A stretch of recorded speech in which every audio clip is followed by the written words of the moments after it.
అమ్మవారి గురించి చెప్తూ అమ్మవారి యొక్క స్వరూపమేమి అంటే ఆమె మాయాస్వరూపంతో ఉంటుంది అని పరబ్రహ్మ మహిషి అంటారు. పరబ్రహ్మ మహిషిగా ఆమె మాయాస్వరూపంతో ఉంటుంది. మాయా అంటే ఏది ఆత్మ ఏది అనాత్మ అన్నది తెలియకుండా క్రీడింప చేస్తూ ఉంటుంది మూడు పురముల యందు. అటువంటి తల్లి అయోనిజగా వచ్చింది. పెళ్ళి అంటే రెండు వంశాలు కలవడానికి, రెండు కుటుంబాల మధ్య ప్రేమ ఏర్పడడానికి పునాది. అక్కడికి వెళ్ళి భోజనంలో అప్పడం కోసం ఒడియం కోసం దెబ్బలాడుకోవడం కాదు. ఎంత గొప్పగా ప్రవర్తించాలో రామాయణం నేర్పుతుంది.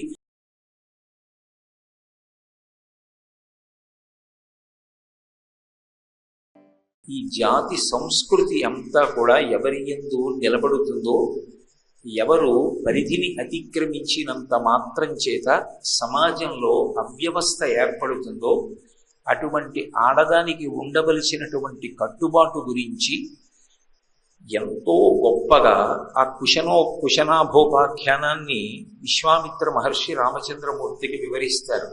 9 కుమార్తెలు కుశనాభుడికి ఉన్నప్పటికీ, 9 కూడా చాలా అందగత్తెలైనప్పటికీ, వాయువు వారిని మోహించి వివాహం చేసుకుంటానన్నప్పటికీ తండ్రి యొక్క అనుజ్ఞ లేకుండా మేము వివాహం చేసుకోమని, మేము చేసుకోవడమే కాదు అసలు ఈ భారతదేశమునందు ఎప్పుడూ కూడా ఆడపిల్ల తండ్రిని కాదని వివాహము చేసుకునేటటువంటి రోజు రాకుండుగాక అన్న విశేషాన్ని రామచంద్రమూర్తికి వివరించి, తదనంతరం చూళి అనబడేటటువంటి ఒక మహర్షి తపస్సు చేస్తుండగా సోమద అనబడేటటువంటి గంధర్వకాంత ఆయనని అనేక రకాలైనటువంటి శుశ్రూషలతో మెప్పించింది.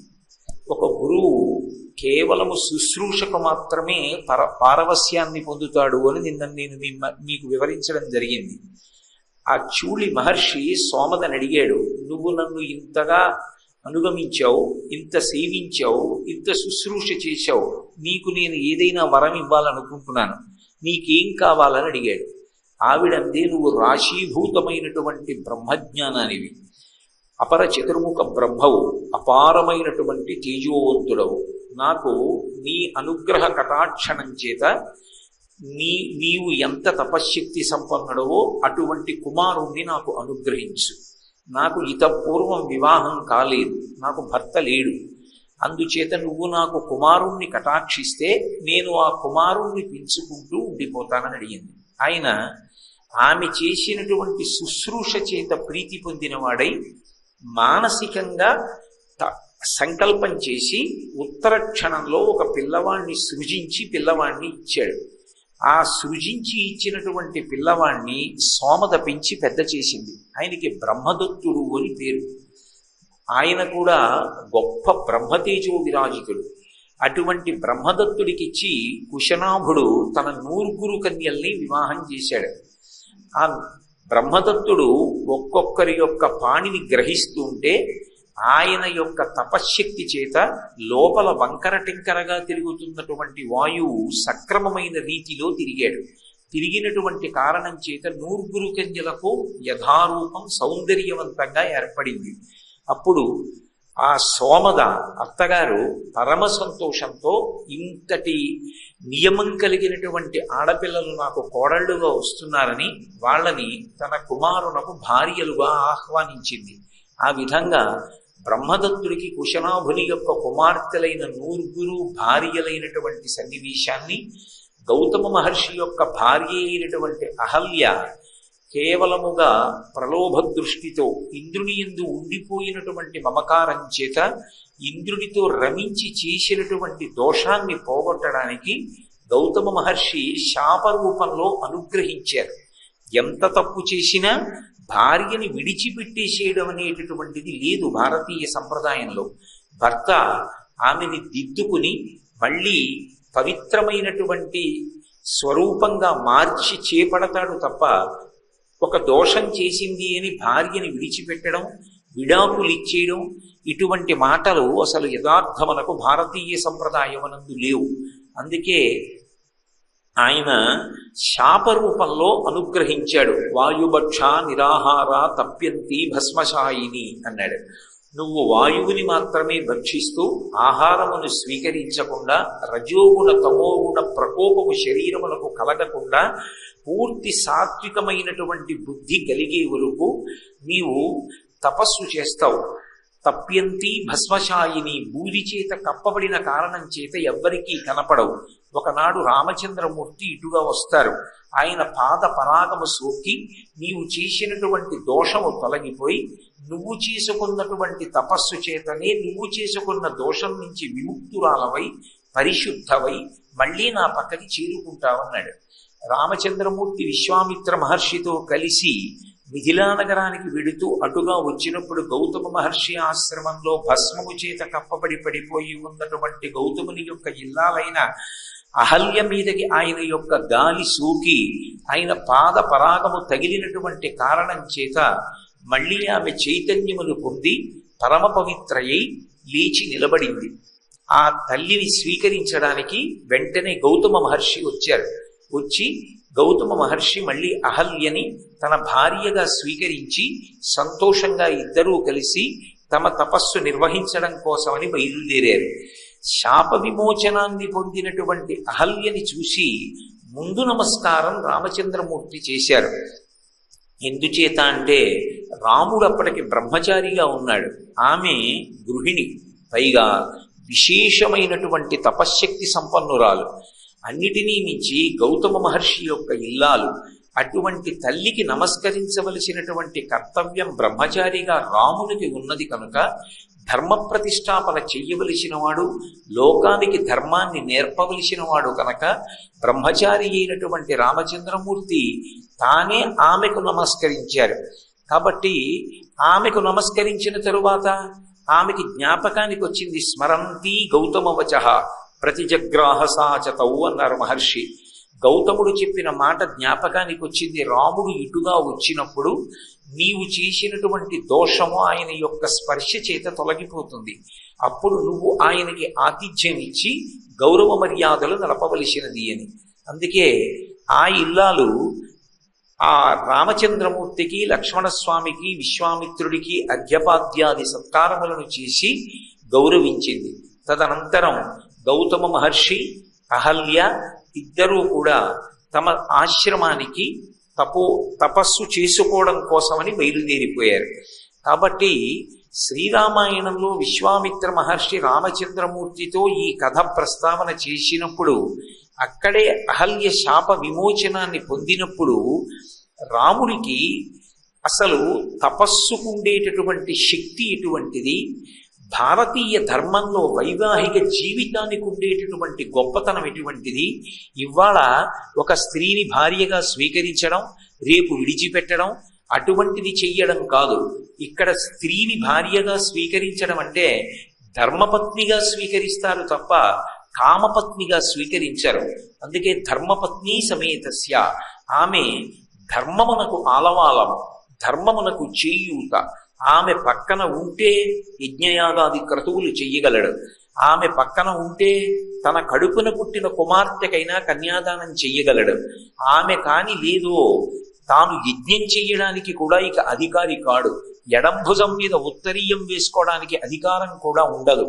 సనాతన ధర్మమునందు భార్యాస్థానానికి ఉన్నటువంటి గౌరవం ఏమిటో, భార్యకి ఎటువంటి ఇబ్బంది అయినా కలిగితే ఆమెని సంస్కరించి చేపట్టి పక్కన పెట్టుకోవలసినటువంటి అవసరం ఎంత గొప్పదో, భార్య పరుల చేత మాట పడకుండా, భార్య తన మనసు 10 మంది అనేటటువంటి మాటల వలన చిన్నబుచ్చుకోవలసినటువంటి అవసరం లేకుండా భార్యని రక్షించుకోవలసినటువంటి కర్తవ్యం భర్త మీద ఎంత గొప్పగా ఉంటుందో, దాన్ని భర్త ఎంత పరిణతితో పోషించవలసి ఉంటుందో, అలా లేనినాడు భార్య భర్త చేత కాదు బయట వారి చేత మాటల పడి ఎంత కుపితురాలవుతుందో, భర్త పక్కనే ఉన్నా కూడా ఆమె మనస్సు ఎంత ఖేదానికి గురవుతుందో, అటువంటి స్థితి నుంచి ఉద్ధరించగలిగినటువంటి వాడు భర్త మాత్రమే.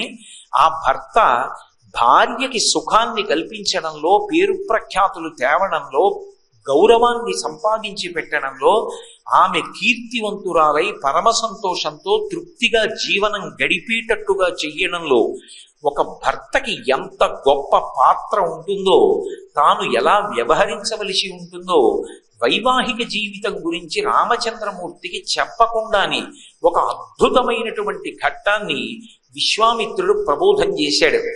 నిజానికి శ్రీరామాయణంలో రామచంద్రమూర్తి ఆదర్శవంతమైన భర్తగా నిలబడి, ఉత్తరాఖండలో సీతమ్మ తల్లి మళ్ళీ భూవివరంలోకి వెళ్ళిపోయే పర్యంతము సీతమ్మ తల్లిని అంత గొప్పగా కాపాడుకుని, ఆమె మీద వేరొకసారి ఎవరూ నిందావాక్యం పలకకుండా జాగ్రత్త తీసుకున్నాడు అంటే, బాలకాండలో తాను బ్రహ్మచారిగా ఉండగా విశ్వామిత్రుడు గౌతముడు అహల్యల యొక్క వృత్తాంతాన్ని చెప్పినటువంటి విధానం, అహల్య పొరపాటు చేసినా కూడా దిద్దుకుని గౌతమ మహర్షి మళ్ళీ తన పక్కన భార్యాస్థానంలో కూర్చోబెట్టుకుని ఖ్యాతి తీసుకొచ్చినటువంటి పద్ధతి రామచంద్రమూర్తిని దిద్దే.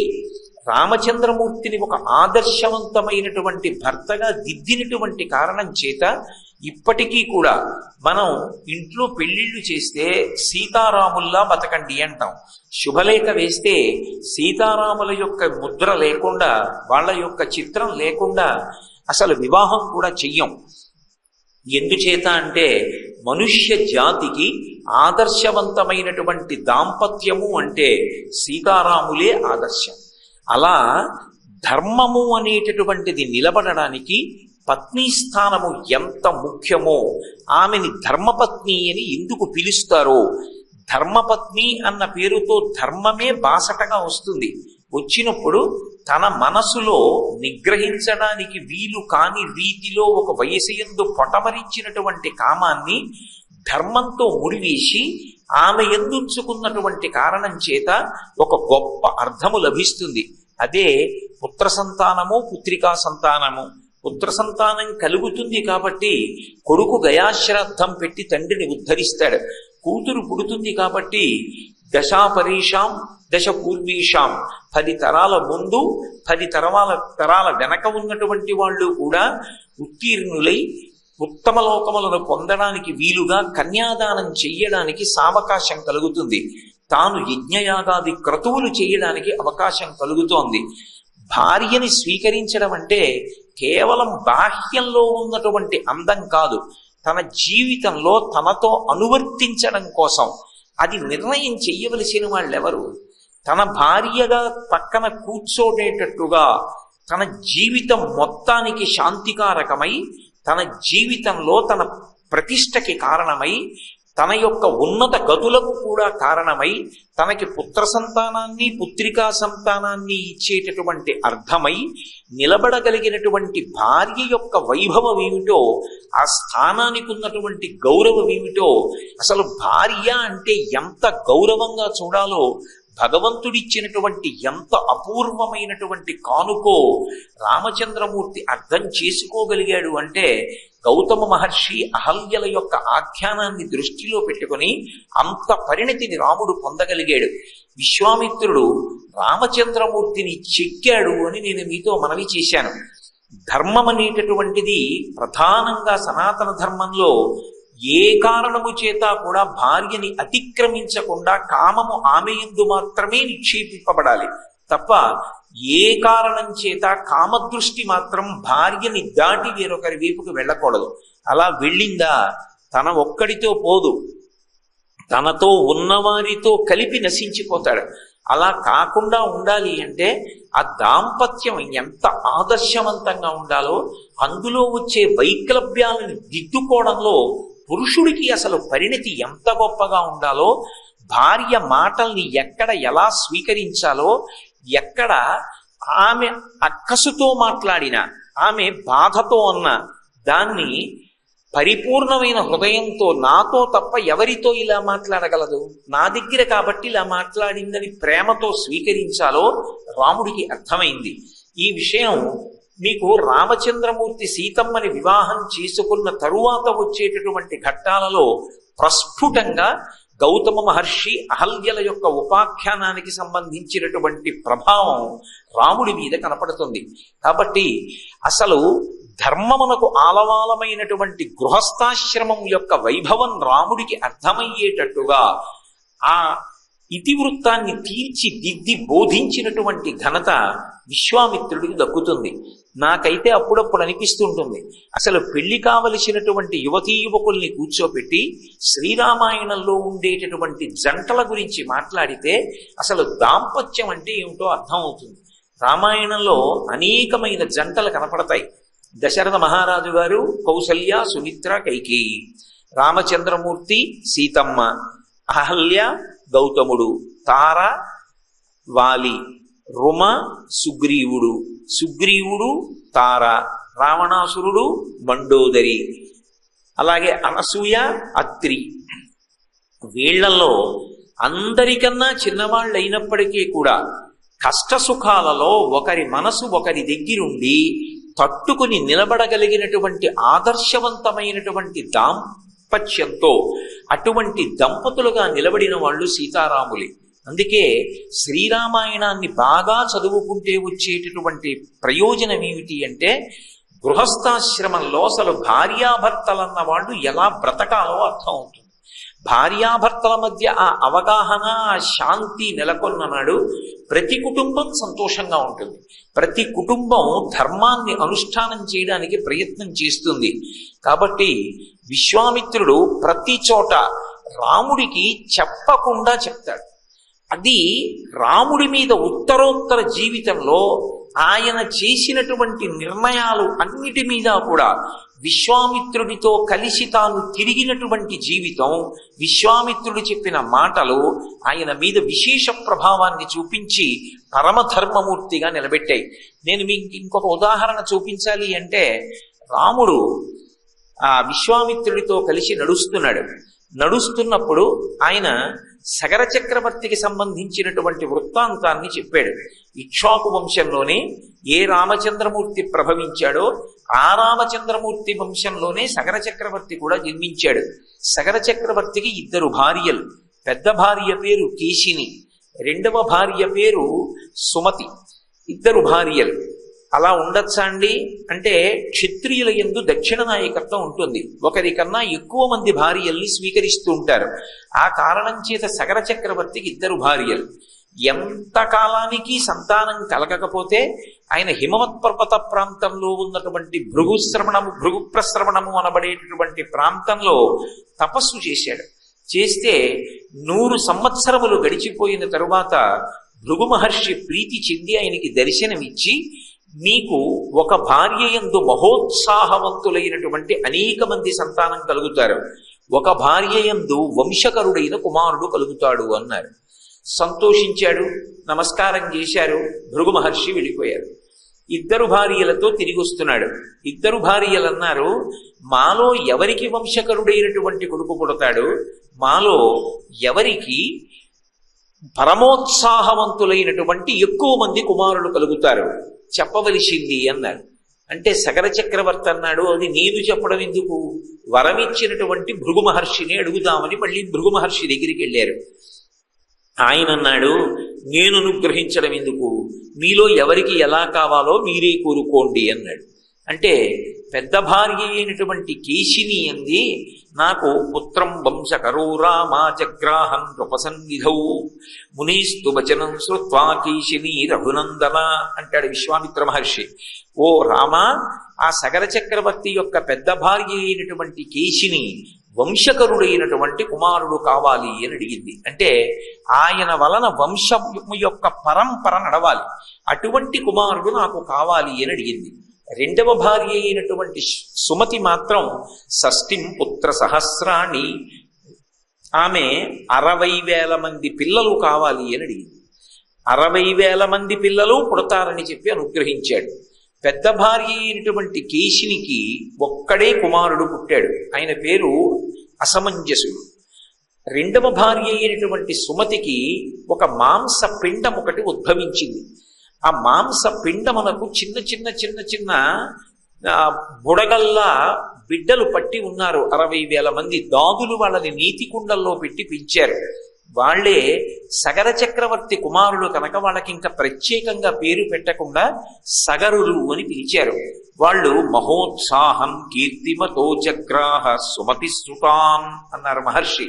వాళ్ళు మహోత్సాహవంతులు, ముందు వెనుకలు ఆలోచించారు. అటువంటి పిల్లలు పుట్టారు. కొంతకాలం అయింది. చెప్తున్నాడు రాముడితో విశ్వామిత్ర మహర్షి, సగర చక్రవర్తి యొక్క పెద్ద కుమార్తె పెద్ద భార్య అయినటువంటి కేశినికి జన్మించినటువంటి కుమారుడు అసమంజసుని యందు ఒక విపరీత ధోరణి ఉండేది. ఆయన ప్రతిరోజు సాయంకాలం వేళ సరయూ నది ఒడ్డుకెళ్ళి అయోధ్యానగరంలో ఉన్నటువంటి పిల్లల్ని ఆడుకోవడానికి రమ్మని, ఆ పిల్లలు ఆడుకోవడానికి వస్తే ఒక్కొక్క పిల్లవాడిని పట్టుకుని సరయూ నదిలో తోసేస్తుండేవాడు. ఆ పిల్లవాడు నదిలో కొట్టుకుపోతుంటే ఇతను సంతోషాన్ని పొందుతుండేవాడు. చక్రవర్తి కుమారుడు లేకలేక పుట్టాడు, పెద్ద కుమార్తె యొక్క కొడుకు, పైగా విశేషించి వంశకరుడని కొంతకాలం ప్రజలు భరించారు. ఆఖరికి ఈ విషయాన్ని బాధపడినటువంటి ప్రజలు వెళ్ళి చక్రవర్తి అయినటువంటి సగరునితో చెప్పారు. సగర చక్రవర్తి ఆలోచించాడు. భృగు మహర్షి యొక్క వరం చేత కలిగినటువంటి కుమారుడు, వంశకరుడు, అప్పటికే అసమంజసుడికి కొడుకు పుట్టాడు. అతని పేరు అంశుమంతుడు. తనకి ఎంత లేకలేక పుట్టిన కొడుకైనా, తన పెద్ద భార్య యొక్క పెద్ద కుమారుడైనా, తన తర్వాత పట్టాభిషేకానికి అర్హుడైనా, యవరాజ్య పట్టాభిషేకం పొందవలసినటువంటి వాడైనా విశ్వామిత్ర మహర్షి యొక్క మాటలు అలా ఉంటాయి. ఏవం పాప సమాచార సజ్జన ప్రతిబాధక పౌరాణామహితే యుక్తో పుత్రో నిర్వాసిత పురాత్ అన్నాడు.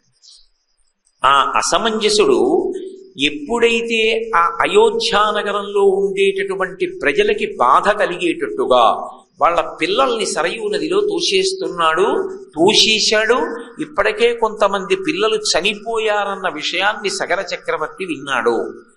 నా కుమారుడు లేకలేక పుట్టాడు, పెద్ద భార్య యొక్క పెద్ద కొడుకు, కావలసినటువంటి యువరాజు, వంశకరుడు, ఇవేవీ సగర చక్రవర్తి ఆలోచించలేదు. ఆయన పౌరాణామహితో యుక్తో అహితం చేశాడు. అంటే ప్రజలకు హితము కానటువంటి పని చేసినటువంటి తన కుమారుడి పట్ల ఏ విధమైనటువంటి కారుణ్యము చూపించకుండా పుత్రో నిర్వాసిత పురాత్, ఆ కొడుకుని పిలిచి నువ్వు ఇక ఈ దేశంలో ఉండడానికి వీల్లేదని దేశ బహిష్కారం విధించి పంపించేశాడు. రామా నీకు మంగళమగుగాక. రామా బాగా అర్థం చేసుకున్నావా? ప్రజాక్షేమం చూడవలసినటువంటి రాజుగా కూర్చున్నప్పుడు రాజుగా కూర్చుని ప్రజల క్షేమం చూడాలా? రాజుగా కూర్చుని తప్పు చేసినా తన వారిని వెనకేసుకురావాలా అన్న సంక్లిష్టమైన పరిస్థితి వస్తే రాచ పదవిలో కూర్చున్న నాడు ప్రజా సంక్షేమాన్ని చూడవలసి వస్తే తన కుమారుణ్ణి కూడా సగర చక్రవర్తి విడిచిపెట్టాడు. ఆ వంశంలో పుట్టావు రామా చెప్పడు.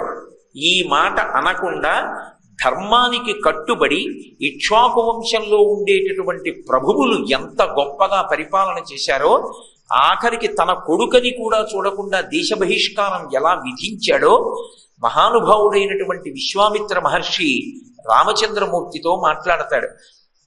అంటే ఉత్తరోత్తర సింహాసనంలో కూర్చున్నప్పుడు ఏ విధమైనటువంటి రాగద్వేషాలకి లోను కాకుండా ధర్మాన్ని నిలబెట్టవలసి వస్తే తన ప్రాణ సమానమైనటువంటి వాళ్ళని ఎవరినైనా సరే రాముడు విడిచిపెట్టేస్తాడంతే. ధర్మమా తన తమ్ముడా, ధర్మమా తన భార్యయా, ఈ ప్రశ్న ఉదయిస్తే తాను సింహాసనం మీద కూర్చున్నప్పుడు రాజారాముడిగా కూర్చున్న స్థితిలో ఆయన ఎంత ధర్మాన్ని పట్టుకుని ఉంటాడు అంటే, రాచరికానికి కావలసినటువంటి ధర్మాన్ని నిలబెట్టడానికి, ఆదర్శవంతమైనటువంటి ప్రభువుగా నిలబడడానికి, సమస్తమైనటువంటి ఆరోపణలకు అతీతమైన స్థితిలో దుర్నిరీక్షుడై నిలబడడానికి అవసరమైతే ధర్మం కోసం దేన్నైనా పరిత్యజించేస్తాడు. ఎక్కడి నుంచి వచ్చింది ఇదంతా అంటే విశ్వామిత్ర మహర్షి చెప్పినటువంటి విశేషాలు.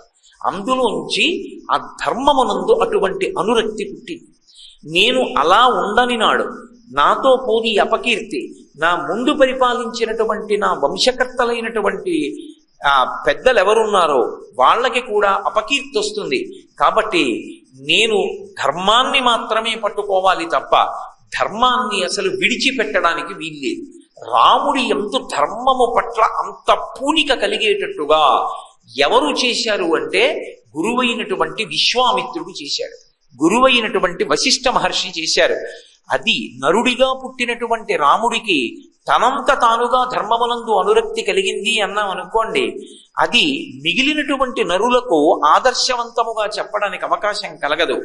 గురుబోధ చేత ధర్మమునందు అంత అనురక్తి కలిగింది. మనకి దేని వలన అనురక్తి కలగాలి? శ్రీరామాయణానికి మనం వారసులం, మనం రామాయణానికి వారసులం. కాబట్టి రామాయణం చదివి రామాయణమునందు ధర్మమునకు ఎలా పట్టాభిషేకం చెయ్యబడిందో గుర్తించిన నాడు మనకి కూడా ధర్మమునందే అనురక్తి కలుగుతుంది. అందుకే శ్రీరామాయణం చదవడం వల్ల కలిగేటటువంటి ప్రథమ ప్రయోజనం ఏది అంటే ధర్మమునందు అనురక్తియే. కాబట్టి విశ్వామిత్ర మహర్షి ఈ మాట చెప్పారు. ఇంకొంచెం ముందుకెడతారు. ఎక్కడి కథని ఎక్కడికి తీసుకొస్తాడో తీసుకొచ్చి ఎంత గొప్పగా ధర్మానికి సంబంధించి రామచంద్ర ప్రభువుని చెక్కి చూపిస్తాడో ఆయన. గంగానది ప్రవహిస్తోంది. ఆ ప్రవహిస్తున్నటువంటి గంగానదిని చూపించి రామచంద్రమూర్తి అడిగారు, ఈ గంగ ఎలా వచ్చింది? ఆకాశంలో ప్రవహించవలసినటువంటి దేవగంగ ఈ భూమి మీదకి వచ్చి ప్రవహించడానికి కారణం ఏమిటని అడిగాడు. అడిగితే ఇక్ష్వాకు వంశంలోనే ప్రభవించినటువంటి సగర చక్రవర్తి యొక్క కుమారుల కథని, గంగావతరణం చేయించినటువంటి భగీరథుడి కథని, అసలు భగీరథుడు గంగావతరణం ఎందుకు చేయించాలి, ఎందుకు ఆయనకంత పట్టుదల, భగీరథ ప్రయత్నం అంటాం మనం. ఆ భగీరథ ప్రయత్నం అన్న మాట ఎందుకు వచ్చింది? అసలు ఒక మనిషిగా పుట్టినటువంటి వాడికి ఉండవలసినటువంటి మొట్టమొదటి కర్తవ్యం ఏది? ఎవరి పట్ల గౌరవంతో ఉండాలి, ఎవరి పట్ల పూజ్య భావన ఉండాలి. అది లేనినాడు మనుష్య జన్మ ఎంత అసహ్యకరమైనదైపోతుంది. చెప్పకుండా అద్భుతంగా చెప్పాడు. మీకు ఇందాక నేను మనవి చేశాను, సగర చక్రవర్తి యొక్క పెద్ద భార్యకి ఒక్కడే కొడుకు అసమంజసుడు. ఆ అసమంజసుని యొక్క కుమారుడు అంశువంతుడు. కానీ రెండవ భార్య అయినటువంటి సుమతికి 60,000 మంది కుమారులు సగరులు. ఒకనకొకప్పుడు సగర చక్రవర్తి యజ్ఞం చేస్తున్నాడు. యజ్ఞమునకు దీక్ష ఉంటుంది. ఆ దీక్షా స్వీకారం చేసిన తరువాత ఇక పీటల మించి లేచిపోవడం కానీ, యజ్ఞం చేస్తున్నవాడు ఊరు విడిచిపెట్టి వెళ్ళిపోవడం కానీ చేయకూడదు. అసలు నిజానికి వేదంలో దీక్ష అన్న మాట దేనికి అన్వయం అవుతుంది అంటే యజ్ఞమునకు మాత్రమే దీక్ష అనేటటువంటి మాట అన్వయం అవుతుంది. అందుకే యజ్ఞం చేస్తే పూర్వం నదీ తీరంలో యజ్ఞం చేసేవారు. గంగా తీరంలో, సరయూ తీరంలో, నదీ తీరాలలో యజ్ఞం చేసి అంతఃపురాన్ని కూడా ప్రభువు విడిచిపెట్టి నదీ తీరంలో వేసినటువంటి పర్ణశాలలో ప్రవేశించి యజ్ఞం పూర్తయిపోయేంత వరకు అక్కడే ఉండి యజ్ఞము పరిసమాప్తం అయిపోయిన తర్వాత అవబృధ స్నానం చేసి అప్పుడు అంతఃపుర ప్రవేశం చేసేవాడు. అప్పటి వరకు దీక్షితుడై ఉంటాడు. దీక్షితుడై ఉన్నటువంటి రాజు ఏ కారణం చేత కూడా పీటల మించి లేవకూడదు. ధర్మం అంటే ధర్మమే. శ్రీరామాయణం ధర్మాన్ని అంత గొప్పగా బోధ చేస్తుంది. అందుకే సగర చక్రవర్తి యజ్ఞం చేస్తూ అశ్వమేధయాగం చేస్తూ యజ్ఞాశ్వాన్ని విడిచిపెట్టాడు. రాక్షసీం తనుమాస్తాయ యజ్ఞీయాశ్వమపాహరత్. దేవేంద్రుడు రాక్షసుని యొక్క రూపాన్ని పొంది యజ్ఞాశ్వాన్ని అపహరించాడు. ఇప్పుడు ఆ యజ్ఞాశ్వాన్ని కనిపెట్టడం కోసమని 60,000 మంది తన కుమారుల్ని పిలిచాడు. ఒరే, ఈ భూమి అంతా కూడా 60,000 యోజనములు. మీ అందరు యోజనామేక విస్తారోమేక ఐకైకో ధరణీతలం వివిధ పురుష వ్యాఘ్ర వజ్రస్పర్శ సమైర్మఖై. వజ్రముల వంటి గోళ్లు ఉన్నాయి మీకు. 60,000 మంది ఒక్కొక్క యోజనాన్ని వెతకండి. అవసరమైతే గుర్రాన్ని ఎక్కడ దాచారో కనిపెట్టడానికి ఈ భూమినంతటినీ కూడా గోతులు పెట్టి తవ్వేసేయండి, తవ్వేసి వెతకండి అన్నాడు.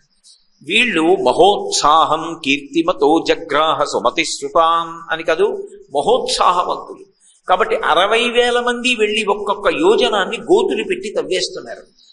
ఈ సృష్టి ప్రారంభం చేసినప్పుడు చతుర్ముఖ బ్రహ్మగారు నియమం చేశారు, ఈ భూమికి సర్వదా రక్షకుడు ఎవరు అంటే శ్రీ మహావిష్ణువు.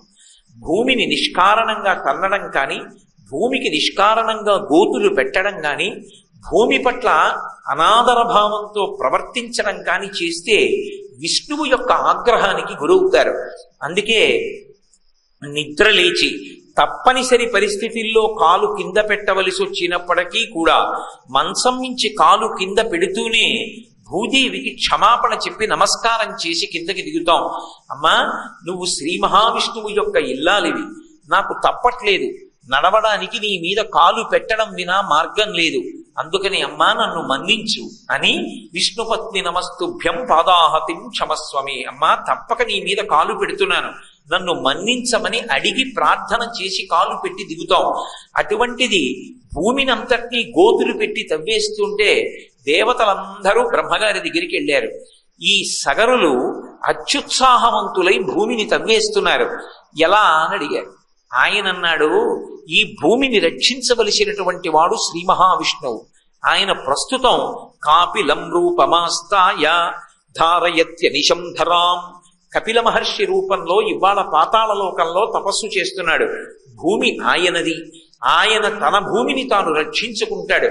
వీళ్ళు అల్పాయుర్దాయం కలిగిన వాళ్ళు, మహోత్సాహవంతులు, ఒకేసారి పడిసిపోతారు. మీరు బెంగ పెట్టుకోకండి, వెళ్ళి రమ్మన్నారు.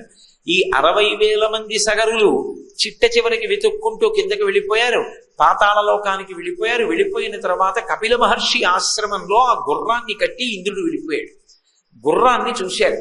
చూసి చూడగానే ఈ గుర్రాన్ని తస్కరించిన వాడు అదిగో తపస్సు చేసుకుంటున్నటువంటి ఆ కపిల మహర్షి. కాబట్టి ఇప్పుడు మనం ఆ కపిల మహర్షిని చంపేద్దామని అక్కడ చేతికి దొరికినటువంటి ఆయుధాలన్నీ పట్టుకుని 60,000 మంది కూడా ఆయన మీద పడ్డారు. ఆయన వీళ్ళ యొక్క అరుపులు కేకలు చూసి ఒక్కసారి కళ్ళు తెరిచి చూశాడు. చూసి శ్రుత్వాతు వచనంతేషాం కపిలో రఘునందన రోషేన మహతా విష్ణోహుంకార మకరోత్తద భస్మరాశి కృతా సర్వే కాకుచ్చ సగరాత్మజాః.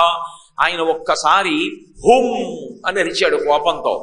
ఆయన చేసినటువంటి ఆ హుంకారానికి అందులోంచి వచ్చిన అగ్నిజ్వాలలకి 60,000 మంది సగరులు భస్మరాశులై పడిపోయారు. అవతల సగర చక్రవర్తి యజ్ఞదీక్షలో ఉన్నాడు. గుర్రమా కనపడలేదు, వెళ్ళిన వాళ్ళ తిరిగి రాలేదు. కాబట్టి నేను లేచి వెళ్ళి ఆ గుర్రాన్ని వెతికి తీసుకొస్తానన్నాడు. బ్రాహ్మణులన్నారు, యజ్ఞం చేయించేవాళ్ళు, నీ ఇష్టం వచ్చినట్టు దీక్ష స్వీకరించి నువ్వు వెళ్ళిపోతే నీకు కాదు దోషం, నీతో పాటుగా ఈ యజ్ఞం చేయించినటువంటి బ్రాహ్మణులకు కూడా వస్తుంది. అందుకని యజ్ఞం చేయించే ముందు ఎవరితో చేయించాలి, వాళ్ళని అలా కూర్చోపెట్టచ్చా, వాళ్ళతో హవిస్ ఇప్పించచ్చా, యజ్ఞంలో ఈ మంత్రం అన్వయం చెయ్యొచ్చా, క్షేమం కలగడానికి ఎవరితో యజ్ఞం చేయించి ఎవరికి ఫలితాన్ని కట్టపెట్టాలి, ఇవి తెలిసి ప్రవర్తించాలి తప్ప బ్రాహ్మణుడు మంత్రం వచ్చు కదా అని చెప్పి ఎలా పడితే అలా యజ్ఞాలు చేయించడాన్ని శాస్త్రం అంగీకరించదు. అలా ధైర్యంగా చెప్పగలిగినటువంటి వాళ్ళు అక్కడ ఉన్న బ్రాహ్మణులు, నువ్వు దీక్షా స్వీకారం చేసి విడిచిపెట్టి యజ్ఞాశ్వం కోసం వెళ్ళడం కుదరదు, ఇక్కడ ఉండవలసిందే. మరి కొడుకులు 60,000 మంది చనిపోయారని తెలిస్తే ఆయనకి అశౌచం రాదా? రాదు. ఎందుకంటే దీక్షా కంకణం కట్టుకుని ఉన్నాడు. ఆ కంకణ ధారణ ఎందుకు చేస్తారు అంటే కార్యక్రమ పరిసమాప్త పర్యంతం ఆయనను రక్షించడం కోసమే ఆ దీక్షా కంకణాన్ని మంత్రపురస్సరంగా కడతారు. కాబట్టి ఇప్పుడు తన పెద్ద భార్య యొక్క కుమారుడైన అసమంజసుని యొక్క కుమారుడు తన మనవడైనటువంటి అంశుమంతుణ్ణి పిలిచి, నువ్వు వెళ్ళి యజ్ఞాశ్వాన్ని వెతికి తీసుకురమ్మన్నాడు. అంశుమంతుడు వెతికాడు, పాతాళలోకానికి వెళ్ళాడు. కపిల మహర్షి ఆశ్రమంలో ఉన్నటువంటి యజ్ఞాశ్వాన్ని చూశాడు. కపిల మహర్షికి నమస్కారం చేసి యజ్ఞాశ్వాన్ని తీసుకొద్దామని వెళ్ళాడు. 60,000 బూది కుప్పలు కనపడ్డాయి. ఈ 60,000 బూది కుప్పలు ఎవరివి? తన పినతండ్రులవు. ఆయన యజ్ఞాశ్వం దొరికిందని సంతోషపడి రాలేదు. 60,000 బూది కుప్పలు కనపడితే ఇవి మా పినతండ్రులవి. మా పినతండ్రులు 60,000 మంది శరీరం విడిచిపెట్టారు అంటే ఉత్తర క్షణంలో వాళ్ళకి జలతర్పణ చెయ్యాలి. ఆ నీళ్లు తాగితే తప్ప వాళ్ళకి దాహం పోదు. శరీరాల్ని విడిచిపెట్టి సూక్ష్మరూపాలతో ప్రయాణం చేస్తారు. కాబట్టి ఉన్న ఉత్తరాధికారిని నేనే. జలతర్పణ చెయ్యాలని ముందు గుర్రాన్ని తీసుకెళ్లే ప్రయత్నం చేయలేదు, జలతర్పణ చేయడానికి ప్రయత్నం చేశాడు. అంటే మనం బాగా రామాయణం చదువుకున్నప్పుడు జ్ఞాపకం పెట్టుకోవలసిన విషయం ఏమిటంటే పితృకార్యమునందు ఏమరపాటు పనికిరాదు. తల్లి తండ్రి వాళ్ళిద్దరూ లేనినాడు, వాళ్ళు జన్మ ఇవ్వని నాడు, వాళ్ళు అంత ప్రేమతో పెంచి పెద్ద చెయ్యని నాడు అసలు నేనున్నానన్న మాటే లేదు. అటువంటి తల్లి తండ్రి శరీరం పడిపోయిన రోజు జ్ఞాపకం పెట్టుకుని శ్రాద్ధకర్మ చెయ్యడానికి ఇష్టపడనటువంటి వాడు, తల్లిని తండ్రిని స్మరించనటువంటి వాడు, వాడితో స్నేహం చేస్తే నన్ను గౌరవిస్తాడని, నా నమ్మకాన్ని నిలబెడతాడని, నా మాట వింటాడని, వాడిని నేను నమ్మవచ్చని నేను ఎలా రూఢం చేసుకుంటాను? కన్న తల్లిదండ్రులకే తద్దినం పెట్టనటువంటి వాడు ఇతరులతో సక్రమంగా ప్రవర్తిస్తాడా? ఒక మనుష్యుని యొక్క ప్రథమ కర్తవ్యం ఏది అంటే తల్లిదండ్రులకు తద్దినం పెట్టడం. ఒక తల్లి ఒక తండ్రి కడుపున పుట్టినటువంటి అన్నదమ్ములు ఏ కారణానికి దెబ్బలాడుకోనివ్వండి, తండ్రి గారు శరీరం విడిచిపెట్టిన రోజున, తల్లిగారు శరీరం విడిచిపెట్టిన రోజున పెద్దన్న గారి ఇంటికి వెళ్ళి తద్దినం పెట్టడానికి పక్కన కూర్చోడానికి సిద్ధపడనటువంటి తమ్ముడు వాడు బ్రతికున్నా సరే వాడు ఘోరమైనటువంటి అపరాధం చేసినటువంటి వాడు. వాడికి పితృదేవతల యొక్క ఆశీర్వచనం ఉండదు. వెళ్ళి తీరాలి, తల్లిదండ్రులకు తద్దినం పెట్టి తీరాలి. ఏమండి ఇక్కడ తద్దినం పెడితే తండ్రి గారికి తల్లి గారికి ముడుతుందా? వాళ్ళు తింటారా? ఏమి ఒక ఊరు విడిచిపెట్టి తండ్రి ఇంకొక ఊరు విడితే ఇక్కడ ఎవరికైనా బ్రాహ్మణులకు సంకల్పం చేసి అన్నం పెడితే ఆ ఊళ్ళో ఉన్న తండ్రి కడుపు నిండుతుందా? ఎలా అందుతుంది? ఇక్కడ పెడితే అక్కడ ఎలా అందుతుంది అని కొంతమంది విపరీత వ్యాఖ్యలు చేస్తుంటారు. శ్రీరామచంద్రమూర్తి ఒక చోట అవైదికమైనటువంటి ఇటువంటి వాదన వాదించినటువంటి తన మంత్రితో మాట్లాడి వైదికమైనటువంటి హృదయాన్ని స్థాపిస్తాడు. నేను బొంబాయిలో ఉన్నటువంటి నా కొడుక్కి ఒక 1000 రూపాయలు ఇక్కడ టెలిగ్రామ్ మనీ ఆర్డర్ కట్టి పంపించాను అనుకోండి, ఇక్కడ పోస్ట్ ఆఫీస్కి వెళ్ళి 1000 రూపాయలు ఇచ్చాను. ఇక్కడ నేను 1000 రూపాయలు టెలిగ్రామ్ మనీ ఆర్డర్ కట్టి పోస్ట్ ఆఫీస్లో ఇచ్చినటువంటి డబ్బు ఎక్కడో ఉన్నటువంటి నా కొడుక్కి ముంబైలో ఉన్నవాడికి అందుతోందా లేదా? ఇక్కడ కట్టిన డబ్బు అక్కడ అందుతోంది. నువ్వు పెట్టుకున్న వ్యవస్థలోనే, పరమేశ్వరుడు పెట్టిన వ్యవస్థలో తద్దినం మంత్రంతో పెడితే పితరులకు అందదని నువ్వు చెప్పడానికి నువ్వెవడివి? నువ్వు పెట్టుకున్న వ్యవస్థలోనే అందుతున్నప్పుడు పరమేశ్వరుడు నిర్మించినటువంటి వ్యవస్థలో ఆ సమయానికి ఆ మంత్రాన్ని సంకలనం చేసి అందిస్తే ఆ జలతర్పణ పితృదేవతలకు అందుతుందని, వాళ్ళ నీళ్లు తాగుతారని, నువ్వు సంతానంగా పుట్టినందుకు నీ ప్రథమ కర్తవ్యం తల్లిదండ్రుల యొక్క తద్దినం పెట్టడమే. ఆ పితృకార్యం చెయ్యని నాడు ఆ జీవితానికి అర్థం లేదు. అంతకన్నా కృతజ్ఞతతో కూడినటువంటి బ్రతుకు ఇంకొకటి లేదు. ఒకరి ఇంటికి వెళ్ళినప్పుడు ఆ ఇంటికి మళ్ళీ ఇంకొకసారి వెళ్ళాలా వెళ్ళక్కర్లేదా అన్న నిర్ణయం దేన్ని బట్టి చెయ్యవలసి ఉంటుందంటే తనకి జన్మనిచ్చిన తల్లిదండ్రుల యొక్క ఫోటోలు ఇంట్లో ఉన్నాయా లేదా?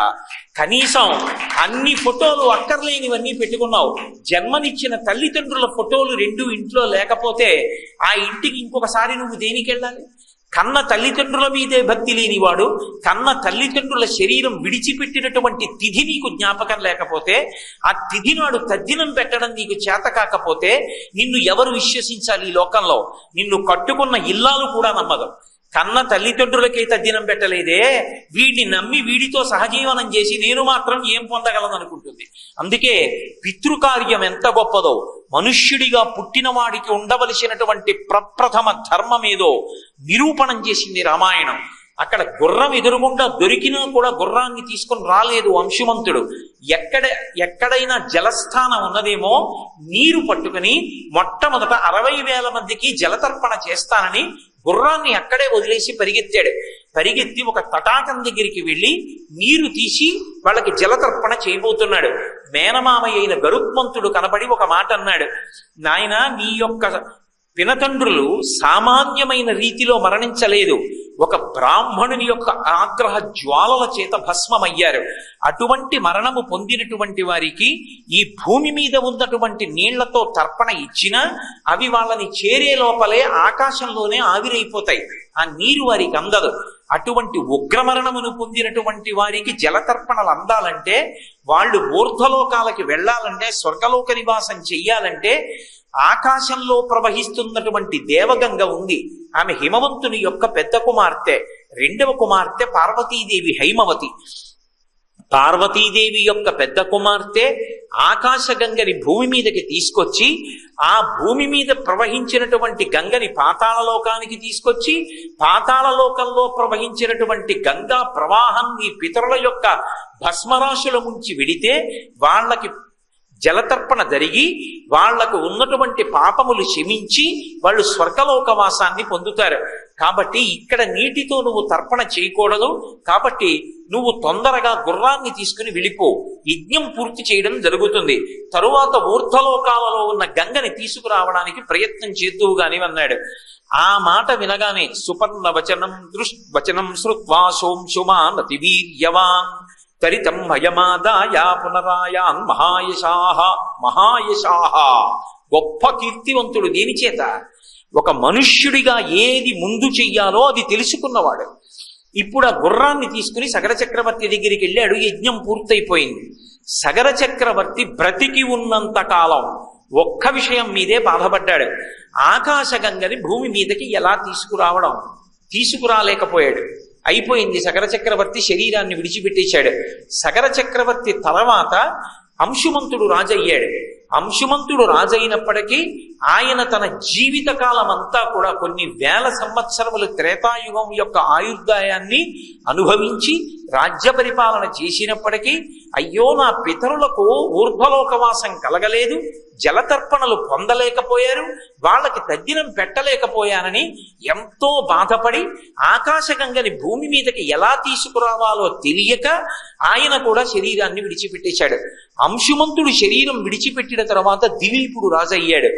దిలీపుడు పరిపాలన చేసినంత కాలం ఎలా నా వంశంలో నా పూర్వీకులు నా పితరులు కొంతమంది భస్మరాశులై ఉండిపోయారు, వాళ్ళకి జలతర్పణ జరగలేదు, ఎలా ఆకాశగంగని తీసుకురావడం? ఆయన జీవితకాలము పరితపించి శరీరాన్ని వదిలేశాడు. దిలీపుడి తర్వాత భగీరథుడు రాజయ్యాడు. అంటే ఇక్ష్వాకు వంశంలో పుట్టినటువంటి వాళ్ళు అంతమంది అయిపోతున్నా ఆ భస్మరాశులుగా పడిపోయిన వాళ్ళు అలాగే ఉండిపోయినా మనం ఏం చేస్తాంలే, ఎప్పుడో ముత్తాతల ముందు వాళ్ళు, ఇక మనం ఏం చేస్తాం దాని గురించి అని చెప్పి మరిచిపోలేదు. వాళ్ళని ఉద్ధరించాలి, వాళ్ళకి జలతర్పణ చెయ్యాలి, వాళ్ళ కోసం ఆకాశగంగని తీసుకురావాలి. మీరు ఒక్కటి ఆలోచించండి. భగీరథుడు రాజైన తరువాత పరమ సంతోషంగా అంతఃపురంలో కూర్చుని రాజభోగాలన్నీ అనుభవిస్తూ సంతోషంగా జీవితాన్ని గడపచ్చు. ఆకాశగంగని భూమి మీదకి తీసుకురావడం అంటే అంత తేలిక మార్గమా? భగీరథుడు చేసినటువంటి ప్రయత్నం వింటే అయ్య బాబోయ్ అంటారు. అందుకే రామాయణంలోంచి సామెతలన్నీ వచ్చాయి. భగీరథ ప్రయత్నం చేశాడు రా అంటారు. వెళ్ళి మహానుభావుడు ఊర్ధ్వబాహు పంచతప మాసాహారో జితేంద్రియ తస్య వర్ష సహస్రాణి ఘోరే తపసి తిష్ఠిత. 1000 సంవత్సరములు ఘోరమైన తపస్సు చేశాడు. ఊర్ధ్వబాహు 2 చేతులు పైకి ఎత్తి నించోపెట్టాలి. అంత తేలిక కాదు. ఒక్క 10 నిమిషాలు నించోపెట్టేటప్పటికీ గూడలు జారిపోతాయి. 1 నెల పాటు అలాగే చేతులెత్తి ఉంచేవాడు. పంచతప 4 పక్కల అగ్నిహోత్రాన్ని ఉంచుకునేవాడు. కళ్ళు 2 తెరిచి సూర్యుణ్ణి అలాగే చూస్తూ ఉండేవాడు. 5 అగ్నిహోత్రముల మధ్య ఉన్నట్లు. 5 అగ్నిహోత్రముల మధ్య ఉండి చేతులు పైకెత్తి నిలబడి మనసుని మాత్రం చతుర్ముఖ బ్రహ్మగారి యందే ఉంచి ఇంత క్లేశం శరీరానికి కలుగుతున్న ఘోరమైన తపస్సులో 1000 సంవత్సరములు నిలబడ్డాడు. నెలకి ఒక్కసారి మాత్రమే అన్నం తిన్నాడు. ఎందుకని? శరీరం అన్నం తినకుండా తపస్సులో పడగొట్టేశారనుకోండి, ఆ శరీరము నదీ రూపాన్ని పొంది ప్రవహించి వెళ్ళిపోతుంది తప్ప ఆ శరీరం ఏది అనుకుందో అది సాధించడం కుదరదు. మహాభారతంలో భీష్మాచార్యుల వారిని సంహరించడం కోసం, వారి మరణానికి కారణం అవ్వాలని అంబ తపస్సు చేసింది. తపస్సు చేసి తొందరగా సిద్ధి పొందాలని అన్నం తినడం కూడా మానేసింది. మానేస్తే గంగా నది చెప్తుంది అలా అయితే నదివైపోతావని. అన్నం తినకుండా తపస్సు చేసినందుకు సగం శరీరం నదైపోయింది. అయినా సరే తపస్సు చేసి ఆఖరికి శివ సాక్షాత్కారాన్ని పొంది భీష్ముని యొక్క మరణములకు కారణమై శిఖండి అయి పుట్టింది. అందుకని ఆహారాన్ని ఏదో ఒక కాలపరిమితిలో తినాలి. మాసాహారో జితేంద్రియ, నెలకి ఒక్కసారే అన్నం తింటూ ఇంద్రియములను జయించిన వాడై 1000 ఏళ్లు తపస్సు చేశాడు. ఎవరి కోసం? బాగా ఆలోచించండి. తన కోసం కాదు, ఎక్కడో తనకి పూర్వం ఉన్నటువంటి వాళ్ళు పడిపోతే భస్మరాశులైపోతే అయ్యయ్యో వాళ్ళకి జలతర్పణ జరగలేదు, వాళ్ళకి జలతర్పణ జరగాలి, లేనినాడు నేను ఆ వంశంలో పుట్టి ప్రయోజనం ఏమిటి? తన ముందు పుట్టినటువంటి వాళ్ళకి ఉత్తర క్రియలు చేయడంలో అంతటి శ్రద్ధ పట్టారు ఇక్ష్వాకు వంశంలోని వాళ్ళు. అంత ఘోరమైన తపస్సు చేస్తే 1000 సంవత్సరముల తర్వాత హంసవాహనారూఢుడై చతుర్ముఖ బ్రహ్మగారు ప్రత్యక్షమయ్యారు. అయి ఏం కావాలని అడిగాడు. అడిగితే ఆయన అన్నాడు, మా ఇక్ష్వాకు వంశంలో ఎప్పుడూ చక్రవర్తులు సంతానం కోసం ఇబ్బంది పడుతూ ఉంటారు, నా వంశంలో విచ్ఛిన్నం కాకుండా ఎప్పుడూ సంతానం కలిగేటట్టుగా అనుగ్రహించమని అడిగాడు. తప్పకుండా నీ వంశం అవిచ్ఛిన్నంగా పరంపరాగతంగా కొనసాగుతుంది, పుత్ర సంతానాన్ని పొందుతారు, బెంగ పెట్టుకోవద్దన్నాడు. రెండో వరం ఏం కావాలని అడిగాడు. నాకు ముందు పుట్టినటువంటి వాళ్ళు పితరులు భస్మరాశులై పడిపోయి ఉన్నారు, ఈ భూమి మీద ఉన్నటువంటి జలముల చేత వాళ్ళకి తర్పణ చేయడం కుదరదు, ఆకాశగంగని పాతాళలోకానికి తీసుకెళ్ళాలి, పాతాళలోకానికి వెళ్ళాలంటే ముందు భూమి మీద పడాలి, అందుకని ఆకాశగంగని భూమి మీదకి విడిచిపెట్టమని అడిగాడు. అంటే నది ఎటు ప్రవహించాలి, నదీ ప్రవాహాన్ని ఆపాలా ఆపకూడదా ఇవి మన నిర్ణయాలు కావు. నదీ ప్రవాహం ఎలా వెళ్ళాలో నిర్ణయం చేసింది బ్రహ్మగారు. బ్రహ్మగారు చేసిన నిర్ణయానికి అనుగుణంగా నదీ నదములు ప్రవహిస్తాయి. నదులు తూర్పు దిక్కుగా ప్రవహించి సముద్రంలో కలిస్తే నదములు పశ్చిమ దిక్కుగా ప్రవహించి సముద్రంలో కలుస్తాయి. రెండిటికీ పతి సముద్రుడే. అటువంటి గంగ ఆకాశం నుంచి భూమి మీదకి రావాలంటే మీ అనుగ్రహం ఉండాలి, మీ అనుమతి ఉండాలి, లేకపోతే భూమి మీదకి రాదు గంగ. అందుకు నేను గంగ గురించి తపస్సు చేయలేదు, మీ గురించి తపస్సు చేశాను. ఎంత ధర్మమో చూడండి.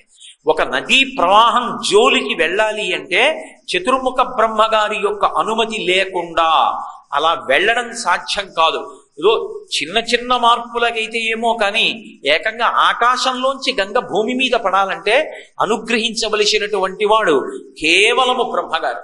అందుకే నీ గురించి తపస్సు చేశాను, మహానుభావ అనుగ్రహించు, నా పితృదేవతలు తరించాలని అడిగాడు. అడిగితే ఆయన అన్నాడు, గంగాయా పతనం రాజన్ పృథివీన సహిష్యతి తాం వై ధారయుతం వీరనాణ్యం పశ్యామి శూలినః. ఆకాశగంగ వడులతో సుడులతో భూమి మీద పడితే ఈ భూమి తట్టుకోలేదు. అందుకే భూమి మీద గంగ పడడానికి మధ్యలో ఒకరు పట్టుకోవాలి, పట్టుకుని భూమి మీద కొదలాలి. అలా గంగని పట్టగలిగిన వాడు నాకు పరమశివుడు తప్ప వీరొకడు కనపట్టలేదు. వీరనాణ్యం పశ్యామి శూలినః. ఆ పరమశివుణ్ణి నేను ఆదేశించలేను, శివ నువ్వు గంగని పట్టు అని నేను అనలేను. ఆయన అధికుడు, పరమోత్కృష్టుడు. అందుకని శివుడి గురించి తపస్సు చేయి. శివుడు అంగీకరించి వచ్చి నిలబడితే అప్పుడు ఆకాశగంగని భూమి మీద పడడానికి నేను అనుమతిస్తాను. మధ్యలో శివుడు పట్టుకుంటాడు. అది భగీరథ ప్రయత్నం అంటే. ఎవరి కోసం? అస్తమానం మళ్ళీ వెనక్కి వచ్చి చూడాలి, తన పితరుల కోసం, తన పూర్వీకులు తరించడం కోసం. శరీరాన్ని విడిచిపెట్టిన వాళ్ళకి తద్దినం పెట్టడం అన్నదాన్ని వాళ్ళు తరించడానికి, ఉన్నవాళ్ళు వారసులు పితృకార్యం చెయ్యడానికి ఎంత ప్రాధాన్యత ఉందో. రామా నువ్వు ఎలా బ్రతకాలో తెలుసా? చెప్పకుండా చెప్తున్నాడు విశ్వామిత్రుడు రామచంద్రమూర్తితో. పితృదేవతానుగ్రహం ఎంత అవసరమో, పితృకార్యం చేసి తీరడం ఎంత అవసరమో నేర్పుతున్నాడు. భగీరథుడు మళ్ళీ గోకర్ణం వెళ్ళి పరమేశ్వరుడి గురించి తపస్సు చేశాడు. చాలా కాలం తపస్సు చేసిన తరువాత పరమశివుడు ప్రత్యక్షమయ్యాడు. ప్రీతస్తేహం నరశ్రేష్ఠ కరిష్యామి తవా ప్రియం శిరసా ధారయిష్యామి శైలరాజ సుతామహం. నీకోసం నీ యందు ప్రీతి చెందాను కాబట్టి, నీకున్నటువంటి ధర్మనిష్ట చేత ప్రీతి చెందాను. నీకు వంశంలో ఎప్పుడో పుట్టినటువంటి పూర్వీకులు తరించాలని ఆకాశగంగని తేవాలని ప్రయత్నిస్తున్నావు. నీ యొక్క పూర్వీకులు తరించడానికి నువ్వు చేస్తున్నటువంటి ప్రయత్నం చేత ప్రీతస్తేహం నరశ్రేష్ఠ, నరుల యందు శ్రేష్ఠుడైన వాడా, ఒక మనుష్యుడు ఎలా బ్రతకాలో అలా బ్రతుకుతున్నవాడా, నీ కొరకు గంగని పడతాను పద అని హిమవత్పర్వత ప్రాంతానికి వచ్చి బిందు సరోవర ప్రాంతంలో 2 చేతులు నడుము మీద వేసుకుని ఆ జటాజూటాన్ని విప్పి నిలబడ్డాడు. ఆకాశగంగని విడిచిపెట్టమన్నాడు. చతుర్ముఖ బ్రహ్మగారు గంగని భూమి మీదకి వెళ్లే ముందు శివుడికి తగిలి శివుడి మించి భూమి మీద పడి భూమి మించి పాతాళలోకానికి వెళ్ళమన్నారు. పాపం భూమి మించి పాతాళలోకానికి ఏ మార్గం గుండా వెళ్లి తన పూర్వీకులు భస్మరాసులై పడిపోయి ఉన్నారో ఆ భస్మరాసులను చూపించి వాళ్ళ మించి ప్రవహింప చెయ్యడానికి భగీరథుడు సిద్ధంగా ఉన్నాడు రథం ఎక్కి. పైనుంచి పడుతున్నటువంటి గంగ అహంకరించి ఏమిటో ఈ పరమశివుడిలా నిలబడ్డాడు, తెలియదు పిచ్చివాడికి నా శక్తి, ఈడ్చేస్తాను కింద పడ్డప్పుడు. ఏమిటో అనుకుంటున్నాడు పట్టగలనని. ఇక్కడ నిలబడడం కాదు, మళ్ళీ మునిగి తేలేటప్పటికే పాతాళలోకంలో ఉంటాడు. అంత వేగంగా లాగేస్తాను, నా ప్రవాహ వేగం అంటే ఏమిటో చూస్తాడని అహంకారంతో పడుతోంది. చూశాడు పరమేశ్వరుడు. ఆయనకి తెలియదు ఎవరి మనసులో ఏదుందో. పెద్ద జటాజూటాన్ని విప్పాడు. సాకథం చిన్మహింగంతుం న శక్నోద్యత్నమాస్థిత నైవ నిర్గమనం లేవే జటా మండల మోహిత. అలా గంగ పడుతూనే ఉంది. కొన్ని సంవత్సరములు అయిపోయింది. ఆ జటాజూటంలో తిరుగుతూనే ఉంది. నీటి చుక్క పరమేశ్వరుని యొక్క జటాజూటంలోంచి కిందకి పడలేదు. ఏదో బిందెలో నీళ్లు తిరిగినట్టుగా తిరుగుతోంది ఆ జటాజూటంలో. చూశాడు భగీరథుడు. ఎంతకాలమో అయిపోయింది, ఇప్పటికి చుక్క నీళ్లు పడలేదు. ఓహో, గంగ అహంకరించింది. పరమశివుడు కట్టేశాడు. నా పితరుల అనుగ్రహం వాళ్ళు ఉత్తీర్ణులవ్వడం ఎలా జరుగుతుంది? మళ్ళీ పరిగెత్తుకుంటూ పరమశివుడి దగ్గరికి వెళ్ళాడు. మళ్ళీ ఆయన గురించి తపస్సు చేసి, మహానుభావ, గంగ అహంకరించడమూ బాగుంది, మీరు కట్టేయడమూ బాగుంది, నా పూర్వీకులు తరించడం ఎలా? కాబట్టి గంగని విడిచిపెట్టండి అని మళ్ళీ ప్రార్థన చేశాడు. నువ్వు చేసిన ప్రార్థనకి గంగని విడిచిపెడుతున్నానని జటాజూటంలోంచి ఒకేసారి విడిచిపెట్టేశాడు ప్రవాహాన్ని. విడిచిపెట్టేస్తే 3 ప్రవాహాలు తూర్పు దిక్కుగా 3 నదులుగా ప్రవహించాయి. ఆ తూర్పు దిక్కుకి ప్రవహించినటువంటి నదులకే ఇప్పటికీ కూడా మనం వాటిని ఆ 3 పేర్లతో లాదిని, పావని, నళిని అని పిలుస్తారు. పశ్చిమ దిక్కుకి 3 ప్రవాహాలు 3 నదులు వెళ్ళాయి. అవే సుచక్షువు, సీత, సింధువు అనబడేటటువంటి 3 నదులు పశ్చిమ దిక్కుకు వెళ్ళాయి. 7వ నదీ ప్రవాహం భగీరథుడి వెనకాతల బయలుదేరింది. భగీరథుడు పాతాళలోకంలో ఉన్నటువంటి తన పూర్వీకుల యొక్క భస్మరాసులు ఎక్కడున్నాయో చూపిస్తే వాటి మించి ప్రవహించడం కోసం బయలుదేరింది. యథా భగీరథో రాజా తతో గంగా యశస్విని జగామ సరితా శ్రేష్ఠ సర్వపాప ప్రణాశిని అని ఎటుగా ఆ అంశుమంతుని యొక్క రథం భగీరథుని యొక్క రథం వెడుతోందో అటుగా ఆ గంగ యొక్క ప్రవాహం కూడా వెడుతోంది. ఆ వెడుతూ ఉండగా ఒక చమత్కారం జరిగింది. అక్కడ జహ్ను మహర్షి తపస్సు చేస్తున్నారు, యజ్ఞం చేసుకుంటున్నారు. ఆ యజ్ఞవాటాన్నంతటినీ కూడా గంగ ప్రవాహం ముంచెత్తేసి, ఈ గంగావతరణం జరిగినప్పుడు విచిత్రం ఏమిటంటే పైనుంచి తెల్లగా మెరిసిపోతూ మొసళ్ళు, పావులు, కప్పలు, చేపలు, ఎండ్రకాయలు ఇవన్నీ పడిపోతున్నాయి. ఆకాశంలో ఉన్నటువంటి యక్షులు, గంధర్వులు, కిన్నెరులు, కింపురుషులు, దేవతలు వీళ్ళందరూ అబ్బా అద్భుతం ఆకాశగంగా పడుతోందని వచ్చి వాళ్ళందరూ కూడా పరమశివుడి యొక్క శరీరానికి తాకి గంగ వస్తోంది. భవాంగపతితంతో ఎం పవిత్రమితి పస్పృశు, ఆయన శరీరానికి తాకింది కాబట్టి గంగ సర్వపాపములను పోగొట్టగలిగిన శక్తిని పొందింది. ఇందులో తల పెట్టడం కుదరదు, ఇంత పెద్ద ప్రవాహం. కాబట్టి మేము ఈ నీళ్లని చల్లుకుంటామని నీళ్లు చల్లుకుంటున్నారు. అనేకమైనటువంటి పాపాలు చేసి ఊర్ధ్వలోకాల్లోంచి కింద పడిపోయిన వాళ్ళు ఆ గంగాజలాలు పరమశివుడికి తగిలి ప్రవహిస్తున్నవి తల మీద ప్రోక్షించుకున్నంత మాత్రం చేత తమ పాపరాశులను పోగొట్టుకున్న వారై దివ్య శరీరాలతో దేవలోకాలకు వెళ్ళిపోతున్నారు. దేవలోకాలలో ఉన్న వాళ్ళందరూ అపూర్వం ఈ గంగావతరణం, ఈ గంగా ప్రవాహాన్ని చూడాలి మనమని చెప్పి భగీరథుడి వెనక వెళ్ళిపోతున్నటువంటి ప్రవాహానికి 2 ఒట్ల మీద కూడా రథాలతోటి అనేకమైనటువంటి సంగీత వాద్య పరికరాలు మోగిస్తూ గంగవంక చూస్తూ సంతోషంతో పరుగులు తీస్తున్నారు. గంగ పరుగు పరుగు పరుగు పరుగున ప్రవహించి వెళ్ళిపోతోంది. ముందు భగీరథుడి రథం వెళ్ళిపోతోంది. భగీరథుడు పరమపరవశంతో ఉన్నాడు. అమ్మయ్య, ఇంతకాలానికి నా పూర్వీకులు తరించేటటువంటి అవకాశం కలిగిందని రంగతుంగ తరంగ సంఘములతో రంజిల్లు ఘోషంబుతో బంగారంబగు పొంగుతో నురగతో పువ్వాట తుంపర్లతో భంగుల్సల్పుచు జంగలించుత నభోభాగము నుండి జారన్ గంగమ్మను దల్చితే శిరమునన్ రంజిల్లుతున్ శంకర అని ఆ గంగ ప్రవాహం విడిపోతుంటే జహ్ను మహర్షి తపస్సు చేస్తున్నటువంటి యజ్ఞవాటాన్ని ముంచెత్తి తన ప్రవాహంలో కొట్టుకుపోయేటట్టుగా తీసుకుపోయింది. జహ్ను మహర్షికి ఆగ్రహం వచ్చి తన తపశ్శక్తితో ఒక్కసారి ఆ గంగా ప్రవాహాన్నంతటినీ కూడా ఆయన తాగేశాడు. ఇప్పటి వరకు హిమవత్ పర్వతం దగ్గర నుంచి వస్తున్నటువంటి ఉద్ధృతమైనటువంటి నదీ ప్రవాహం అకస్మాత్తుగా అంతర్ధానం అయిపోయింది. ఆశ్చర్యపోయారు దేవతలు మొదలైన వాళ్ళందరూ. భగీరథుడు వెనక్కి తిరిగి చూశాడు. ఇంత కష్టపడి తీసుకొచ్చినటువంటి భాగీరథి పాయ ఆ గంగ అదృశ్యమైపోయింది. ఏమైపోయిందని అడిగాడు. జహ్ను మహర్షి తాగేశాడన్నారు. మళ్ళీ వెళ్ళి జహ్ను మహర్షి పాదాల మీద పడ్డాడు. అయ్యా, ఎంతో కష్టపడి నా పూర్వీకుల్ని ఉద్ధరించడానికి తీసుకొచ్చాను, దయచేసి ఆ ప్రవాహాన్ని విడిచిపెట్టండి అన్నాడు. తన యొక్క చెవులలోంచి జహ్ను మహర్షి విడిచిపెట్టారు. తస్మాత్ జహ్ను సుతా గంగా ప్రోచ్యతే జాహ్నవీతి చ జగామచ పునర్గంగా భగీరథ రథానుగా. ఆ జహ్ను మహర్షి యొక్క చెవులలోంచి వచ్చింది కాబట్టి ఆ ప్రవాహానికి జాహ్నవి అని పేరు వచ్చింది. మళ్ళీ భగీరథుని యొక్క రథం వెనకాతల ప్రవాహం వెళ్ళిపోయింది. ఆఖరికి భగీరథుని యొక్క రథం పాతాళ లోకంలో సగరుల యొక్క భస్మ రాసులున్న చోటికి వెళ్ళింది. ఈ గంగా ప్రవాహం కూడా ఆ సగరుల యొక్క బూది కుప్పల మించి ప్రవహించింది. వెంటనే చతుర్ముఖ బ్రహ్మగారు హంసవాహనం ఎక్కి ఆ పాతాళ లోకం దగ్గరికి వచ్చి, ఎంత గొప్ప ప్రయత్నం చేశావురా నాయన, నీ పూర్వీకులు ఎవరూ చెయ్యలేకపోయారు. కేవలం నీ పూర్వీకుల్ని ఉద్ధరించడం కోసం గంగా ప్రవాహాన్ని త్రిపథగగా ప్రయాణింపచేశావు. ఆకాశంలో ప్రవహించేటటువంటి గంగ మందాకిని అనేటటువంటి పేరుతో ప్రవహిస్తుంది. భూలోకంలో ప్రవహించేటటువంటి గంగ ఇక్కడ ఉండేటటువంటి గంగ గంగానది అన్న పేరుతో, పాతాళ లోకంలో ఉండేటటువంటి గంగ భోగవతి అన్న పేరుతో ప్రవహిస్తోంది.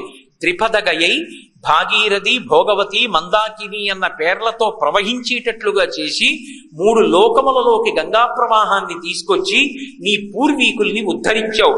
7 పాయలుగా గంగ ప్రవహించేటట్టు చేశావు. కాబట్టి ఈ వచ్చినటువంటి పాయకి భాగీరథి అని నీ పేరే ఉంచుతున్నాను, నీ పేరు మీద ఈ నది ప్రవహిస్తుంది అని. అసలు వాల్మీకి మహర్షికి ఎక్కడా కూడా ఫలశ్రుతి చెప్పే అలవాటు లేదు రామాయణంలో. అటువంటిది గంగావతరణం అనేటటువంటిది ఎవరు వింటున్నారో వాళ్ళందరికీ కూడా ఆయుర్దాయము, కీర్తి, తేజస్సు కలుగుతాయని అనుగ్రహించారు. అటువంటి గంగని అంత కష్టపడి భగీరథుడు తీసుకొచ్చాడు అంటే ఎవరి కోసం తీసుకొచ్చాడు? తన యొక్క పూర్వీకులను తరింప చేయడానికి గంగా ప్రవాహాన్ని తీసుకొచ్చి జలతర్పణ చేసి ఆ 60,000 మంది తరించేటట్టుగా చేశాడు. అంటే శ్రీరామాయణంలో ప్రథమ ధర్మంగా మనుష్యుడిగా పుట్టినటువంటి వాడు జ్ఞాపకం పెట్టుకోవలసింది ఏది అంటే పితృరుణంతో పుడతాడు. నేను పెళ్లి చేసుకోనండి, పెళ్లి చేసుకోవడం ఎందుకండి, పెళ్లి చేసుకోకుండా ఉంటే హాయిగా ఏదో భగవదారాధన చెయ్యొచ్చండి, మెట్ట వేదాంతం. నిన్ను పెళ్లి చేసుకోవడం మానేసి భగవంతుడి యొక్క అనుగ్రహం పొందమని ఏ శాస్త్రాలు చెప్పలేదు. ఆశ్రమం మారడం అంటే కట్టు మీద కట్టు వేసుకుని కట్టు జార్చుకోవాలి. అలా జార్చుకుంటేనే వైరాగ్యం కలుగుతుంది తప్ప కట్టు జారకుండా వైరాగ్యం జోలికి వెడితే ఇంద్రియాణి బలిష్టాని ననియుక్తాని మానద అపక్వస్య ప్రకుర్వంతి వికారాం స్థాననేకశః అంటాడు దేవీ భాగవతంలో వ్యాస భగవానుడు. ఇంద్రియములు పరమ బలవత్తరమైనటువంటివి, ఎప్పుడు ఎవరిని ఎక్కడ కాటు వేస్తాయో తెలియదు. ఇంద్రియాలకి ధర్మబద్ధమైనటువంటి ఆహారం అందిస్తే అవి ఆ సుఖములను అనుభవించి ఈ సుఖములా అనేటటువంటి వైరాగ్య సుఖాన్ని పొందుతాయి. అలా పొందాలంటే బ్రహ్మచారి అనబడేటటువంటి ఆశ్రమంలో ఉండి గురువుగారి శుశ్రూష చేసి వేదాధ్యయనం చెయ్యాలి. తర్వాత ఒక వయసు వచ్చిన తరువాత మనసులో పొటమరించేటటువంటి కామాన్ని బలవంతంగా తొక్కి పెట్టడం సాధ్యం కాదు కనుక ధర్మంతో ముడివేసి కామాన్ని, ధర్మపత్నిని స్వీకరించి దాని వలన ధర్మబద్ధమైన సంతానాన్ని పొంది తనని తన తండ్రి ఎలా కన్నాడో అలా సంతానాన్ని కని తాను పితృరుణం నుంచి విముక్తుడు కావాలి. కాబట్టి తాను వివాహం చేసుకుని పితృరుణం నుంచి విముక్తుడు కావాలి తప్ప తాను నేను సంతానం కననని, తాను వివాహం చేసుకోనని అనకూడదు. అసలు మనుష్య జన్మలో ప్రథమ రుణం ఏది అంటే పితృరుణమే. ఆ పితృరుణం తీర్చుకోవాలి. వెళ్ళిపోయినటువంటి పెద్దలకి ఆయా తిథులలో చెయ్యవలసినటువంటి పితృకార్యాన్ని తప్పకుండా చెయ్యాలి. మనుష్యునికి ఉండేటటువంటి అత్యంత ప్రధానమైనటువంటి ధర్మం అది. అది లేనినాడు అసలు ఆ మనుష్య జన్మకి అర్థం లేదు. అటువంటి వాడితో మీరు ఏమైనా అనుకోవచ్చుగాక, నేనైతే ఏమంటానంటే అటువంటి వాడితో స్నేహం కాని, అటువంటి వాడితో బాంధవ్యం కాని, అటువంటి వాడి పట్ల గౌరవం కాని, అటువంటి వాడిని పలకరించవలసిన అవసరం కాని లేదు. వాడు ఉన్నాడంటే కారణం తల్లిదండ్రులు. అటువంటి తల్లిదండ్రుల శరీరం పడిపోయిన తిథి నాడు తద్దినం పెట్టడం చేత కాని వాడితో ఎలా గౌరవించి వాడిని నమ్మి ఎవడు స్నేహం చెయ్యాలి? తల్లిదండ్రులకే చెయ్యని వాడు లోకంలో ఎవరికి చేస్తాడు వాడు? కాబట్టి పితృకార్యం అనేటటువంటిది ఎంత అవసరమో, తల్లిదండ్రుల్ని ఎంత గౌరవించాలో బ్రతికుండగా సేవించాలి. శరీరం పడిపోయిన తరువాత పితృకార్యం వాళ్ళకి చేసి తీరాలి. ఇది వైదికమైనటువంటి ధర్మం. ఈ ధర్మాన్ని విశ్వామిత్రుడు గంగావతరణ ఉపాఖ్యానమునందు రామచంద్రమూర్తి యొక్క మనసులో బాగా నాటుకునేటట్టుగా చెప్పాడు. ఇది ఉత్తరోత్తర రాముడిలో ధర్మమునందు ఎంతటి పూనిక కల్పించిందో అర్థం అవుతుంది. తద్దినం పెట్టడానికి నియమం ఉంటుంది. తద్దినం పెట్టేటప్పుడు నాకు ఏ సంభారం ఉన్నదో, నేను ఏది తింటున్నానో దాంతోనే తద్దినం పెట్టాలి. నేను రోజు చక్రకేళి అరటిపళ్ళు తింటాననుకోండి, చక్రకేళి అరటిపళ్ళు భోక్తలకు ఇవ్వాలి. నాకు అంత ఐశ్వర్యం లేదనుకోండి, నేను చాలా నిరుపేద జీవితాన్ని గడుపుతున్నాను అనుకోండి, పెద్దలకి తద్దినం పెట్టినప్పుడు కూడా నేను ఏం తింటున్నానో దానితోనే పెట్టాలి. అందుకే అయోధ్యకాండలో రాముడు అరణ్యవాసానికి వెళ్ళిపోతే రాముణ్ణి వెతుక్కుంటూ కౌసల్య, సుమిత్ర, కైకేయి బయలుదేరుతారు. భరతుడు బయలుదేరుతాడు, శత్రుఘ్నుడు బయలుదేరుతాడు, సమస్త సైన్యం, వశిష్ఠుడు అందరూ బయలుదేరుతారు. బయలుదేరి మొట్టమొదట భరతుడు పరుగు పరుగున వెళ్ళి రాముడితో చెప్తాడు, అన్నయ్య, నాన్నగారు దశరథ మహారాజు గారు శరీరం విడిచిపెట్టేశారన్నయ్య అంటాడు. తండ్రి మరణించాడన్న వార్త తెలియగాని ఎంతటి మహాజ్ఞాని కానివ్వండి, రాముడు ఏం సామాన్యమైన వ్యక్తి కాదు, గొప్ప జ్ఞాని. ఆయన వీరాసనం వేసుకుని జ్ఞానబోధ చేస్తూ ఉంటాడు.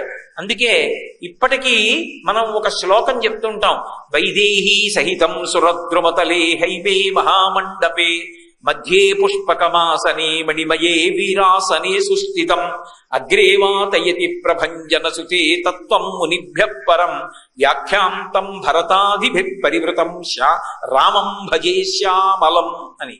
రాముడు సభామంటపంలో పుష్పక విమానంలో ఆయన కూర్చునున్నప్పుడు వీరాసనం వేసుకుంటాడంటే ఒక కాలు మీద ఒక కాలు వేసుకుని కూర్చుని చిన్ముద్ర ఇలా పట్టి తత్వం గురించి మాట్లాడుతుంటాడు.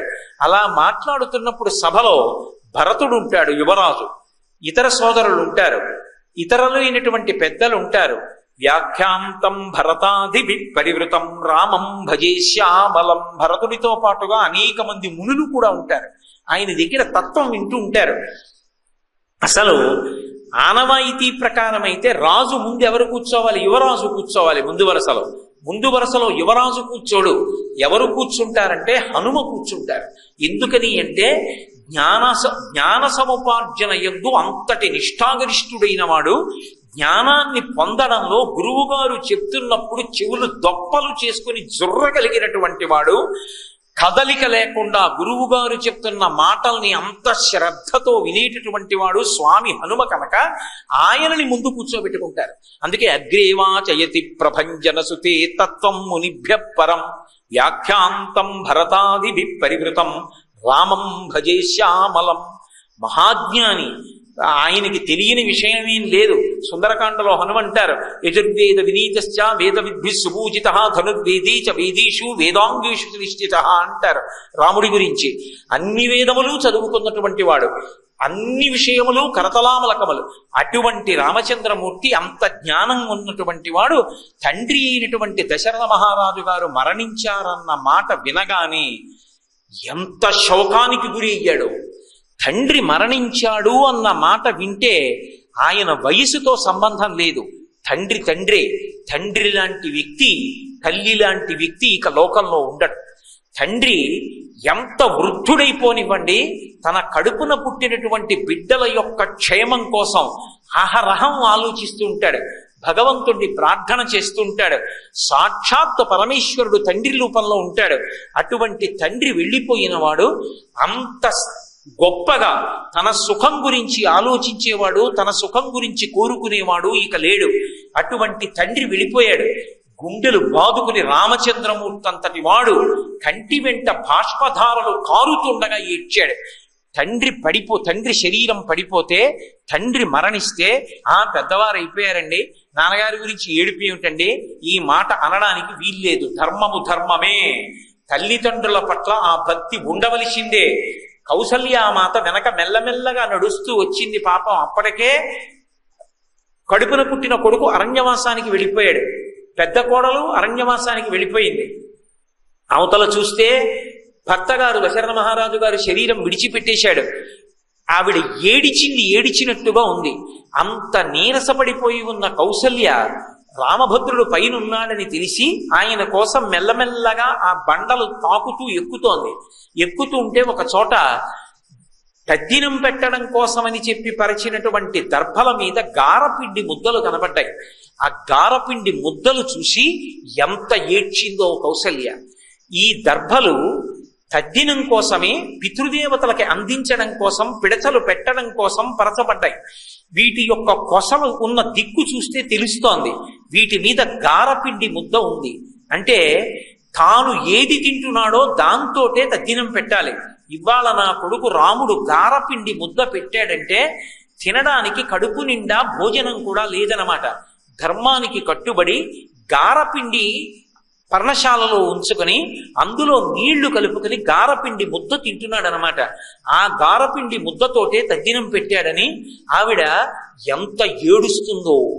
తద్దినం పెట్టడం అంటే నా దగ్గర ఇది లేదు, నా దగ్గర ఇది లేదు అన్న మాటతో సంబంధం లేదు. శ్రాద్ధము అంటేనే శ్రద్ధతో పెట్టవలసినది.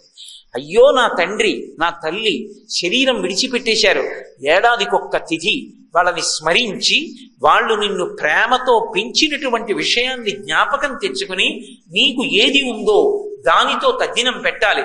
ఈ పరమ ధర్మం రామచంద్రమూర్తి యొక్క మనసులో నాటుకునేటట్టుగా పితృకార్యం చెయ్యడం, ఆ వంశంలో ఉన్నటువంటి పెద్దల పట్ల గౌరవాన్ని ప్రకటించడం ఎంత అవసరమో మనకి రామాయణం సూచిస్తుంది. అందుకే అమావాస్య తిథి వచ్చింది అంటే అది పితృ సంబంధమైనటువంటి తిథి. ఆ అమావాస్య తిథి మధ్యాహ్న వేళ యందు పితృదేవతలందరూ కూడా కొడుకు ఇంటికి జలతర్పణ కోసం వస్తారు. కాసిని నీళ్లు విడిచిపెడతాడేమోనని. కనీసం అమావాస్య మధ్యాహ్నం 12 గంటలకి జల తర్పణ చేయకపోతే పీడబోయేది. కనీసం 2 చేతులు ఖాళీ చేతులు 3 మార్లు ఇలా ఊపాలి ఇంట్లో నిలబడి. అంటే నాన్నగారు ఏమనుకోకండి, ఇవాళ నేను మీకేమీ ఇవ్వట్లేదు, కారణం ఏమంటే నేను చాలా హడావిడిగా ఉన్నాను అని 3 మాటలు రిక్తహస్తములను గాలిలో ఊపితే వాళ్ళు సంతోషంగా తిరిగి వెళ్ళిపోతారు. పితృదేవతల పట్ల అంత భక్తితో ప్రేమతో ఉండాలి అని మనకి శాస్త్రాలు చెప్తున్నాయి. శ్రీరామాయణం వేదోపబృంహణం. రామచంద్రమూర్తి కానీ ఇక్ష్వాకు వంశంలో జన్మించిన వాళ్ళు కానీ పితృకార్యం చేయడంలో ఎంత పూనికతో ప్రవర్తించారో, మనుష్యుడిగా పుట్టినవాడు పితృకార్యం చేయడంలో ఎంత పూనికతో చెయ్యాలో మనకి శ్రీరామాయణం నిరూపణం చేస్తుంది. అడుగడుగున ధర్మమే. రామచంద్రమూర్తిని రామో విగ్రహవాన్ ధర్మ, ధర్మమే ఒక చోట రాశీభూతమైతే రాముడు అని పేరు పెట్టుకుంది. అటువంటి రాశీభూతమైన ధర్మంగా మార్చినటువంటి ఘనత వశిష్ఠ విశ్వామిత్రులకే దక్కుతుంది తప్ప రాముడు జన్మతః ధర్మమూర్తి అని నేను అన్నాను అనుకోండి, అప్పుడు అది నరుడి కథగా ఇతర నరులకు ఏ విధంగా ఆదర్శప్రాయం, వాళ్ళు అందులోంచి సందేశాన్ని ఎలా స్వీకరించాలి అన్న విషయంలో తడబాటు ఏర్పడుతుంది. అందుకే రామచంద్రమూర్తిని తీసుకుని విశ్వామిత్రుడు మిథిలా నగరానికి వెడతాడు. అసలు బయలుదేరింది మిథిలా నగరంలో జనక మహర్షి యజ్ఞం చేస్తున్నాడు. ఆ యజ్ఞం చూడడానికి అని బయలుదేరారు. యజ్ఞం చూడడానికి విశ్వామిత్రుడు బయలుదేరుతున్నాడు. మరి రాముడు ఎందుకు విశ్వామిత్రుడు వెంట బయలుదేరాడు? విశ్వామిత్రుడితో ఉన్న మహర్షులు యజ్ఞం చూడడానికి, జనకుడిని ఆశీర్వచనం చేయడానికి వెడుతున్నారంటే దానికి అందం ఉంది. ఎందుకంటే ఒక యజ్ఞం చేసేటప్పుడు మహర్షులందరికీ ఆహ్వానాలు అందుతాయి. అయ్యా మీరు ఒక్కసారి వచ్చి మీ పాదస్పర్శతో ఈ ప్రాంగణాన్ని పునీతం చెయ్యండి అని అడుగుతారు. శిష్య ప్రశిష్యులతో వెడతారు.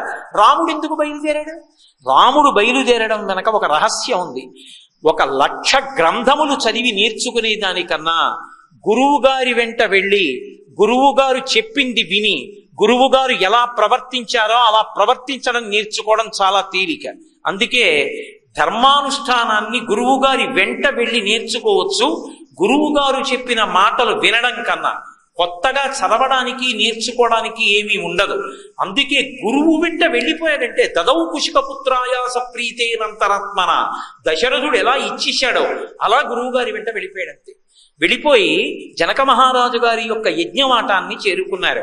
విశ్వామిత్రుడికి తెలిసి ఎందుకు తీసుకొచ్చాడో రాముణ్ణి శ్రీరాముణ్ణి చెయ్యాలి, సీతా కళ్యాణం జరగాలి. సీతా కళ్యాణం ఎందుకు జరగాలి? ఆ అవతారంలో సీతమ్మ వచ్చి రాముడి పక్కన కూర్చుంటే తప్ప అసలు రావణ సంహారం అవ్వదు, అవతార ప్రయోజనం పూర్తవదు. నరుడు కాబట్టి రాముడు ఏమీ తెలియని వాడి కిందే ఉంటాడు. తాను రావణ సంహారం కోసం పుట్టానని, రావణాసురుణ్ణి తాను సంహరించాలని అలా ఏవో తనకు ఊహలు ఉన్నట్టుగా రాముడు ఎక్కడా కనపడడు. అక్కడ సీతమ్మ అయోనిజగా జన్మించింది. ఆవిడ అయోనిజగా జన్మించినటువంటి సీతమ్మకి భర్తని ఎవరిని తీసుకురావాలి? ఈ తడబాటు జనక మహారాజు గారి దగ్గర ఉంది. ఇప్పుడు ఆయనకి ఎవరిని తీసుకొచ్చి ఆమెకి భర్తగా చెయ్యాలో అవకాశం ఏర్పడక వీర్యశుల్క అని ప్రకటించాడు. మా ఇంట్లో శివధనస్సు ఉంది, ఆ శివధనస్సుని ఎవరు ఎక్కువ పెడతారో వాళ్ళకిచ్చి చేస్తాను. శివధనస్సు అంటే భగవంతుని యొక్క ధనస్సు. భగవంతుని యొక్క ధనస్సును ఎవరు ఎక్కువ పెడతారు? భగవంతుడే ఎక్కువ పెడతాడు. ధనస్సుని వింటినారి కట్టడం, సంధించడం, ఆ దాంట్లో బాణాన్ని సంధించడం, ఆ వింటినారి కట్టడం, ధనస్సుని ఎక్కువ పెట్టడం అన్న మాటలకు అర్థం ఏంటంటే మాయని వహించడం, మాయని భరించడం, మాయని నియమించడం. మాయాస్వరూపమే అమ్మవారు. అందుకే సౌందర్యలహరిలో శంకరాచార్యుల వారు ఓ మాట అంటారు, అమ్మవారి గురించి చెప్తూ అమ్మవారి యొక్క స్వరూపమేమి అంటే ఆమె మాయాస్వరూపంతో ఉంటుంది అని పరబ్రహ్మ మహిషి అంటారు. పరబ్రహ్మ మహిషిగా ఆమె మాయాస్వరూపంతో ఉంటుంది. మాయా అంటే ఏది ఆత్మ ఏది అనాత్మ అన్నది తెలియకుండా క్రీడింప చేస్తూ ఉంటుంది మూడు పురముల యందు. అటువంటి తల్లి అయోనిజగా వచ్చింది. ఇప్పుడు సీతమ్మ భర్త ఎవరు? ఎవ్వరికీ తెలియదు, ఒక్క విశ్వామిత్రుడికే తెలుసు. రాముడే సీతమ్మ భర్త, ఆయనే పరబ్రహ్మము, రామ పరబ్రహ్మం. కానీ నరుడిగా ప్రవర్తిస్తున్నాడు. ఇప్పుడు వాళ్ళిద్దరినీ కలపాలి. తాను పైకి ఆ మాట చెప్పచ్చా? చెప్పడు. ఎందుకు చెప్పడు? రాముడు నరుడిగా వచ్చాడు. నరుడిగా వచ్చిన రాముడికి పెళ్లి చేయడం ఎవరి కర్తవ్యం? దశరథ మహారాజు గారి కర్తవ్యం. తన కడుపున పుట్టినటువంటి కొడుక్కి పెళ్లి చేసి ఎవరు కోడలుగా రావాలి అన్నది నిర్ణయం చేయవలసిన వాడు తండ్రి తప్ప, తండ్రి చెయ్యవలసిన నిర్ణయాన్ని ఎవ్వరూ చెయ్యకూడదు. ఎవరైనా చెయ్యాలి అంటే ఆ విషయం తండ్రితో చెప్పాలి. అయ్యా మీరు ఆమెను కోడలుగా స్వీకరించచ్చని చెప్పాలి తప్ప ఆయన చెప్పులు వాళ్ళు వేసుకుని తండ్రి చెయ్యవలసిన పని వాళ్ళు చెయ్యడానికి అధికారం ఎవ్వరికీ ఉండదు. ఒక్క తండ్రికి మాత్రమే కోడల్ని కానీ అల్లుణ్ణి కానీ నిర్ణయించేటటువంటి అధికారం. అది లేని నాడు ఆ ఇంట ఆ తండ్రికి ఉన్నటువంటి గౌరవము భంగమైపోయినట్టే. అందుకే తాను నిర్ణయం చేసి ఎంత గురుస్థానంలో ఉన్నా రామా నీకు సీతమ్మనిచ్చి వివాహం చేస్తాను, అక్కడ శివధనస్సును నువ్వు ఎక్కువ పెడదువు కానివి, నేను ఆశీర్వచనం చేస్తాను, తప్పకుండా నువ్వు శివధనస్సు ఎక్కువ పెట్టగలవు అనడు. అలా అన్నాడు అనుకోండి, రాముడు ఒక్క మాట అంటాడు, ఆ పని మా నాన్నగారు చెయ్యాలేమో అంటాడు. అంటే ఇంత గురుస్థానంలో ఉన్నవాడు ఎంత ఇబ్బంది పడవలసి ఉంటుంది. మహితాత్ముడైనటువంటి విశ్వామిత్రుడు రాముడికి అంత ధర్మం నేర్పినవాడు, రాముడు ఎంత ధర్మాన్ని పాటిస్తాడో తెలిసున్నవాడు, తాను ధర్మం తప్పి ఎవరు రాముడి పక్కకి ఇల్లాలుగా రావాలో ఎందుకు నిర్ణయం చేస్తాడు? చెయ్యడు. అందుకే గొప్ప చమత్కారం చేశాడు. జనక మహారాజు గారి దగ్గరికి తీసుకెళ్ళాడు రామలక్ష్మణుల్ని. తీసుకెళ్ళి వీళ్ళు క్షత్రియులు, దశరథ మహారాజు గారి పిల్లలు, లేక లేక పుట్టారు, పేరు రామలక్ష్మణులు. నీ దగ్గర ధనస్సు ఉంది కదూ, శివధనస్సు, వీళ్ళు క్షత్రియులు కదూ, ధనస్సులు అటువంటివి చూడటం అంటే వీళ్ళకి మురిపంగా ఉంటుంది. ఏ తద్దర్శయ భద్రంతే కృతకామౌ నృపాత్మజౌ. ఆ శివధనస్సుని తీసుకొచ్చి అక్కడ పెడితే వీళ్ళిద్దరూ చూస్తారు. చూసి యథేష్టం ప్రతియాస్యత, మళ్ళీ తిరిగి వెళ్ళిపోతారు. ఏది ఒక్కసారి ఆ ధనస్సు తెప్పించు చూస్తాడు అన్నారు తప్ప శివధనస్సుని ఎక్కువ పెడతాడని కాని, ఆయన ఎక్కువ పెట్టగలడని కాని, ఆయనే సీతమ్మకి భర్త అని కాని విశ్వామిత్రుడు ఎక్కడా చెప్పడు. అది విశ్వామిత్రుడి ధర్మం. ధర్మాన్ని నిలబెట్టడం అంటే అంత గౌరవం, అంత జాగ్రత్తగానూ ప్రవర్తించాలి. గురువుగా విశ్వామిత్రుడు ఎంత ధర్మ పరిపాలన చేస్తాడో చూడండి. అందుకే మహర్షి 1కి 4 మాటలు విశ్వామిత్రుడి పక్కన ధర్మాత్మ ధర్మాత్మ ధర్మాత్మ అంటుంటారు. ఎందుకని? ఆయన గురుస్థానంలో కూర్చున్నప్పుడు అంత గొప్పగా ముందు ధర్మానుష్ఠానాన్ని చేసి శిష్యుడికి ధర్మమునందు అనురక్తి కల్పిస్తాడు. సరే, ఎప్పుడైతే శివధనస్సు చూపించమన్నాడో జనక మహారాజు గారు వెంటనే శివధనస్సు చూపించలేదు. ఆయన అన్నాడు, ఈ శివధనస్సుకి నా కూతురికి ఒక సంబంధం ఉంది. నా కూతురు అంటున్నానని నా కడుపున పుట్టిన పిల్ల అనుకుంటున్నావేమో, కాదు. అథమే కృషత క్షేత్రం లంగలా గుద్దితామయా క్షేత్రం శౌతయతా లబ్ధ్వా నామ్నాసీతి విశ్రుత. నేను ఒకప్పుడు యజ్ఞం చెయ్యడం కోసమని భూమిని దున్నుతున్నాను. భూమిని దున్నుతున్నప్పుడు ఈ భూమి నుండి ఆమె పైకి లేచిందిలాగా, ఏదో పద్మావతీదేవి లభించినట్టుగా మంజూషయందు దొరకలేదు సీతమ్మ. సీతమ్మ భూమిలోంచి పైకి లేచింది అని చెప్పారు వాల్మీకి మహర్షి. ఉద్ధిత అని చెప్పారు. ఆమె పైకి లేస్తే జనక మహారాజు గారు ఆమెని చేతులలోకి తీసుకుని నిలబడ్డాడు. ఆయనకు ఒక అనుమానం వచ్చింది, ఈ పిల్ల భూమిలోంచి వచ్చింది, ఈ పిల్ల నా భార్య యందు జన్మించలేదు, కాబట్టి ఇప్పుడు ఈమె నాకేమవుతుంది? ఈమె నాకు దొరికింది తప్ప ఈమె నా కడుపులో పుట్టిన పిల్ల కాదు. కాబట్టి ఇప్పుడు ఈమెతో నాకున్న అనుబంధం ఏమి? ఏ అనుబంధంతో నేను ఈమెని పెంచాలి?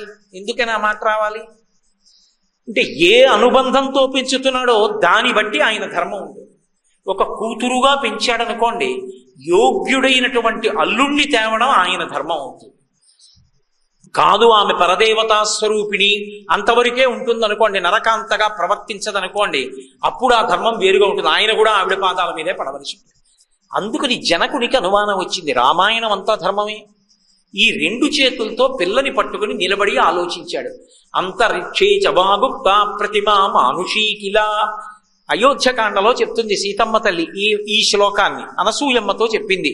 నిలబడితే అశరీరవాణి పలికింది, ఓయ్ జనక మహారాజా, ఈమె ధర్మేణ తనయా తవా. ఆకాశంలోంచి వినపడింది, ఈ పిల్ల నీ కడుపున పుట్టలేదు, కానీ ఈ భూమిని దున్నుతున్నప్పుడు ఆమె నీ కొరకే భూమిలోంచి పైకొచ్చింది నాగటి చాలుకు తగిలి, కాబట్టి ధర్మము చేత ఈమె నీకు కుమార్తె. ఇప్పుడు ఆయన పట్టుకెళ్ళి భార్యకిచ్చి ఈమె నా కుమార్తె అన్నాడు. ఆమె తర్వాత ఊర్మిళ పుట్టింది. ఇప్పుడు ఇద్దరినీ సమానంగా పెంచుతున్నాడు. ఊర్మిళ విషయంలో ఇబ్బంది లేదు, నరకాంత తన కడుపున పుట్టింది. సీతమ్మ విషయంలో ఓ పెద్ద సమస్య ఉంది. ఆమె తన కుమార్తెగా నరకాంత కాదు, అయోనిజ. రాముడు అలా కాదు, దశరథ మహారాజు గారికి కౌసల్యకి నరుడిగా పుట్టినవాడు. సీతమ్మ నరకాంతగా పుట్టలేదు. నరకాంతగా పుట్టని దానికి భర్త ఎవరు? ఆయనకి కూడా నిర్ణయం చేయడం కష్టం. అందుకే వీర్యశుల్క అన్నాడు. శివధనస్సును ఎవడెక్కులు పెడతాడో వాడే అయోనిజ కనుక ఈమెకి భర్త కాగలడు. కాబట్టి ఆయన చాలా తెలివితేటలుగా ఆ నిర్ణయం చేశాడు. ఇప్పుడు లోకంలో ఉన్న అనేక మంది రాజులు సీతమ్మని వివాహం చేసుకోవాలని వస్తున్నారు, దేవతలతో కలిపి ఎందరో వచ్చారు, శివధనస్సుని ఎక్కువ పెట్టడానికి ప్రయత్నించారు. ఇంతమంది ఎక్కువ పెట్టడానికి ప్రయత్నించి భంగపడ్డారు, కనీసం ఆ ధనస్సుని కదపలేకపోయారు. ఎందుకని? కొన్ని వందల మంది సేవకులు చక్రములు కలిగినటువంటి పెద్ద పెట్టెలో మంజూష యందు ధనస్సు నుంచి తాళ్లతో లాగి తీసుకొస్తారు. ఎంత బరువైనదైనా చక్రాల పెట్టెలో పెడితే లాగడం తేలిక. శివధనస్సుని చక్రములు కలిగినటువంటి మంజూష యందు పెట్టి తీసుకురావాలంటే మహాబలాఢ్యులైనటువంటి కొన్ని వందల మంది యోధులు దాన్ని తాళ్లతో లాగితే వస్తుంది ఆ మంజూష. అంటే ఎంత తేజోవంతమై, ఎంత బరువు కలిగి, ఎంత గొప్పదైనటువంటి ధనస్సు చూడండి. అది పరమశివుడు పట్టుకుని యుద్ధం చేసినటువంటి ధనస్సు. ఆయన అప్పుడప్పుడు చేతిలో ధనస్సు పట్టుకుని దిగుతూ ఉంటాడు. భూమండలం మీదకి దిగాడు ఒకప్పుడు. దిగి ఆ ధనస్సుని భూమి మీద పెట్టాడు. పెట్టి మళ్ళీ ఆయన వెళ్ళిపోతూ ధనస్సుని ఇలా దగ్గరికి లాగాడు. లాగినప్పుడు ధనస్సు యొక్క చివరి భాగం భూమి మీద పెద్ద సార పడింది. ఆ సారలో జల ప్రవాహం వెళ్ళింది. పినాకిని అంటారు పరమశివుడు పట్టుకునేటటువంటి ఆ ధనస్సుని. పినాకము యొక్క జాడ పడిన చోట ప్రవహించినటువంటి ప్రవాహం కనుక దానికి పినాకిని నది అని పేరొచ్చింది. దాన్ని పెన్నా అని పిలుస్తూ ఉంటారు. నెల్లూరు ఒడ్డున అనంతపురం దగ్గర ఆ పినాకిని నది ప్రవాహం ఉంటుంది. కాబట్టి ఆ శివధనస్సుని మంజూషలో పెట్టి తీసుకురావాలి సభామంటపంలోకి. ఆయన అన్నాడు, నేను వీర్యశుల్కగా ఈమెని ప్రకటించిన తరువాత శివధనస్సుని ఎక్కుపెట్టి సీతమ్మని భార్యగా చేసుకోవాలనేటటువంటి ఉద్దేశ్యంతో ఎందరో రాజులు దేవతలు అందరూ వచ్చి శివధనస్సుని ఎక్కుపెట్టే ప్రయత్నం చేశారు. ఎక్కుపెట్టడం మాట దేవుడెరుగు, కనీసం కదపలేకపోయారు. భంగపాటు పొంది వెళ్ళిపోయి వీళ్ళందరూ కలిసి ఎలాగైనా నన్ను ఇబ్బంది పెట్టాలని అందరూ కలిసి యుద్ధానికి వచ్చారు. ఆ సీతమ్మని ఎవరికీ ఇవ్వట్లేదు, వీర్యశుల్క అంటాడు. ఎవరెక్కు పెడతారు శివధనస్సు? కాబట్టి మనందరం జనకుణ్ణి యుద్ధం చేసి సంహరించి ఎవరినో ఒకళ్ళం తర్వాత చేసుకోవచ్చు సీతమ్మని. ముందు యుద్ధానికి ఎడదామని అందరూ యుద్ధానికి వచ్చారు. కొంతకాలం యుద్ధం చేసిన తర్వాత కోటలో ఉన్నటువంటి ఆహార పదార్థములన్నీ కూడా, ఆ జీవనావసరములు జీవనోపకరణములు ఏ ఉన్నాయో అవన్నీ కూడా తరిగిపోతే మహానుభావుడు జనకుడు అప్పుడు కూర్చుని దేవతల గురించి తపస్సు చేశాడు. దేవతలందరూ ప్రత్యక్షమై వాళ్ళకి సంబంధించినటువంటి సైన్యాన్ని జనకుడికి ఇస్తే అప్పుడు వాళ్ళని ఓడించి, ఇదిగో ఈ శివధనస్సుని ఎక్కుపెట్టిన వాడికి సీతమ్మనిస్తానని ఎదురు చూస్తూ కూర్చున్నాడు. ఇప్పటి వరకు ఆ శివధనస్సుని ఎక్కుపెట్టినటువంటి వాడు రాలేదు.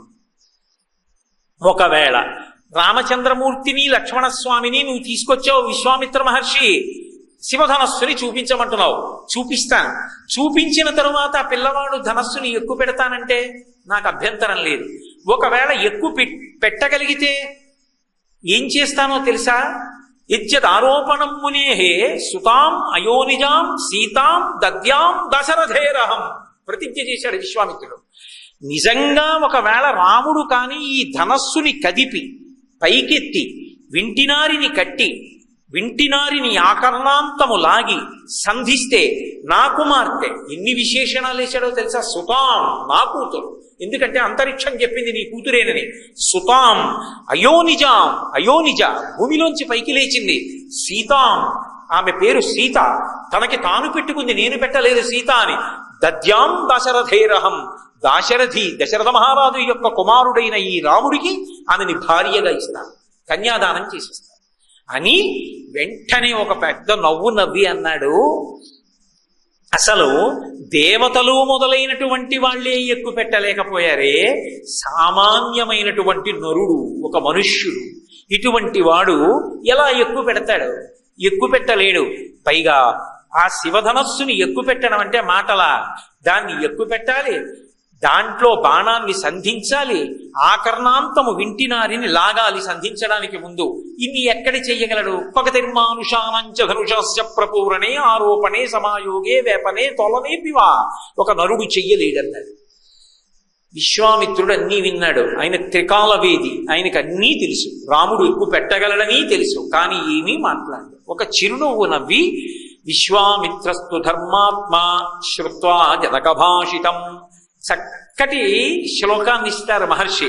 విశ్వామిత్రస్తు ధర్మాత్మ, పరమధర్మాత్ముడైనటువంటి విశ్వామిత్రుడు శ్రుత్వా జనకభాషితం, జనకుడు చెప్పిన మాటలు విన్నాడు. ఏమిటి ధర్మాత్మ? ఓరి పిచ్చివాడా, నీకు తెలియదురా, ఈ రాముడే శివధనస్సు ఎక్కువ పెడతాడు, ఈ రాముడే సీతమ్మకి భర్త అవుతాడు అని అనడు. ఎందుకనడు? ధర్మాత్మ.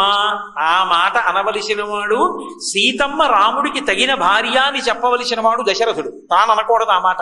ఒకవేళ తానంటే, గురువుగారు మా నాన్నగారు కదా అది నిర్ణయం చెయ్యాలని రాముడు అంటాడు, అప్పుడు తనేమవుతాడు? అందుకని ధర్మాత్మ తాను దాటవలసిన గీత తాను దాటడిక. తాను ఏ గీత దాటకూడదో ఆ గీత దాటడం. అందుకని విశ్వామిత్రస్తు ధర్మాత్మ శ్రుత్వా జనకభాషితం వత్స రామ ధనుపస్య ఇతి రాఘవమబ్రవీత్.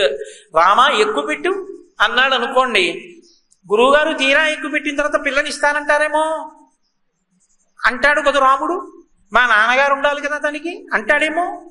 ఎంత తెలివితేటలుగా మాట్లాడతాడండి విశ్వామిత్రుడు. వత్స రామ, ఎంత ప్రేమో తనకి తెలుసు. కళ్యాణం అవ్వబోతోంది, తన శిష్యుడు గృహస్థాశ్రమంలోకి వెడుతున్నాడు, సీతారాముడు అవుతాడు. అందుకని వత్స రామ ధనుపస్య, ఈ ధనస్సు చూడు, ఇది రాఘవమబ్రవీత్. రాఘవుణ్ణి పిలిచి ఒక్క మాటే అన్నాడు, ఆ ధనస్సు చూడబోయ్ అన్నాడు. అనగానే ఆ ధనస్సు చూడడానికి మంజూష దగ్గరికి వెళ్ళాడు రామచంద్రమూర్తి. వెళ్ళి గురువుగారి ఆశీర్వచనం లేకుండా, గురువుగారి అనుజ్ఞ లేకుండా ఆ ధనస్సు ఎలా ఎక్కువ పెడతాడు? ఒక క్షత్రియుడైనటువంటి వాడు, అంతటి గొప్ప పరాక్రమోపేతుడు, తీరా వెళ్ళి ఓసారి మంజూషలోకి ఇలా చూసి గురువుగారు చూశానండి అన్నాడు అనుకోండి, అంతకన్నా అర్ధరహితమైన విషయం ఉంటుందా? క్షత్రియుడు అన్నవాడు ప్రయత్నం చెయ్యాలి, ధనస్సును ఎక్కువ పెట్టాలి. ధనస్సును ఎక్కువ పెట్టాలంటే తన ప్రయత్నం వల్ల అవదది శివధనస్సు. ఎవరూ ఎక్కువ పెట్టలేకపోయారు. ఎవరి ఆశీర్వచనానికి అయిపోతుంది? గురువు గారి ఆశీర్వచనానికి అయిపోతుంది. గురువు గారి ఆశీర్వచనం కావాలి. గురువు గారు ధనస్సు ఎక్కువ పెడతారండి అన్నాడు అనుకోండి, ఏమిరా పిల్ల కావాలనుకుంటున్నావా అని విశ్వామిత్రుడు అనొచ్చు. అందుకని రాముడు ఎంత జాగ్రత్తగా మాట్లాడాలి. అందుకని ఆయన అన్నాడు, ఇదం ధనుర్వరం బ్రహ్మన్ సంస్పృశామి హపాణిన యత్నమాంశ్చ భవిష్యామి వేపనే తోలనే పివా అన్నాడు. బ్రహ్మన్ అంటాడు. ఎంత గొప్పగా పిలుస్తాడో! అసలు గురువుని పిలవడంలో ఉందా అందం. హే బ్రహ్మన్ అంటాడు. బ్రహ్మమును తెలిసిన్నవాడా? బ్రహ్మవిద్ బ్రహ్మైవ భవతి, సాక్షాత్ పరబ్రహ్మస్వరూపుడా. ఓ గురు, మీరు నన్ను అనుమతిస్తే ఇదం ధనుర్వరం బ్రహ్మన్ సంస్పృశామీహ పాణిన, ఒకసారి ముట్టుకుందాం అనుకుంటున్నాను గురువు గారు. యత్నవాంశ్చ భవిష్యామి తోలనే పూరణే పివా, ఆ తర్వాత ప్రయత్నం చేస్తాను గురువుగారు దీన్ని కలపడానికి, ఎక్కువ పెట్టడానికి అని చూశాడంతే విశ్వామిత్రుడి వంక. జనక మహారాజు గారు చూశారు. ఇద్దరి నోటి వెంట ఏకకాలంలో ఒక మాట వచ్చింది. బాఢమిచ్చేవతం రాజా మునిశ్చ సమభాషతః. విశ్వామిత్రుడు జనకుడు ఇద్దరు బాఢం అన్నారు, అనుమతించితిమి అన్నారు. అంతే. గురువుగారు శుభం భూయాత్ చెయ్యి అన్నారంటే అయిపోయిందంతే ఆ కార్యం. ఇంకా గురువు గారి నోటి వెంట అనుమతి వచ్చింది అంటే అయిపోయింది. గురువు గారి నోటి వెంట అనుమతి లేని కార్యక్రమానికి వెళ్ళావు, ఇబ్బందులు పడిపోతావు. శంకరాచార్యుల వారు వద్దని చెప్పారు పద్మపాదాచార్యుల వారిని, యాత్రకి వెళ్ళవద్దు, నా వెంట ఉండు, అంతకన్నా తీర్థయాత్ర లేదు నీకన్నారు. అనవసరంగా యాత్రకి వెళ్ళారు.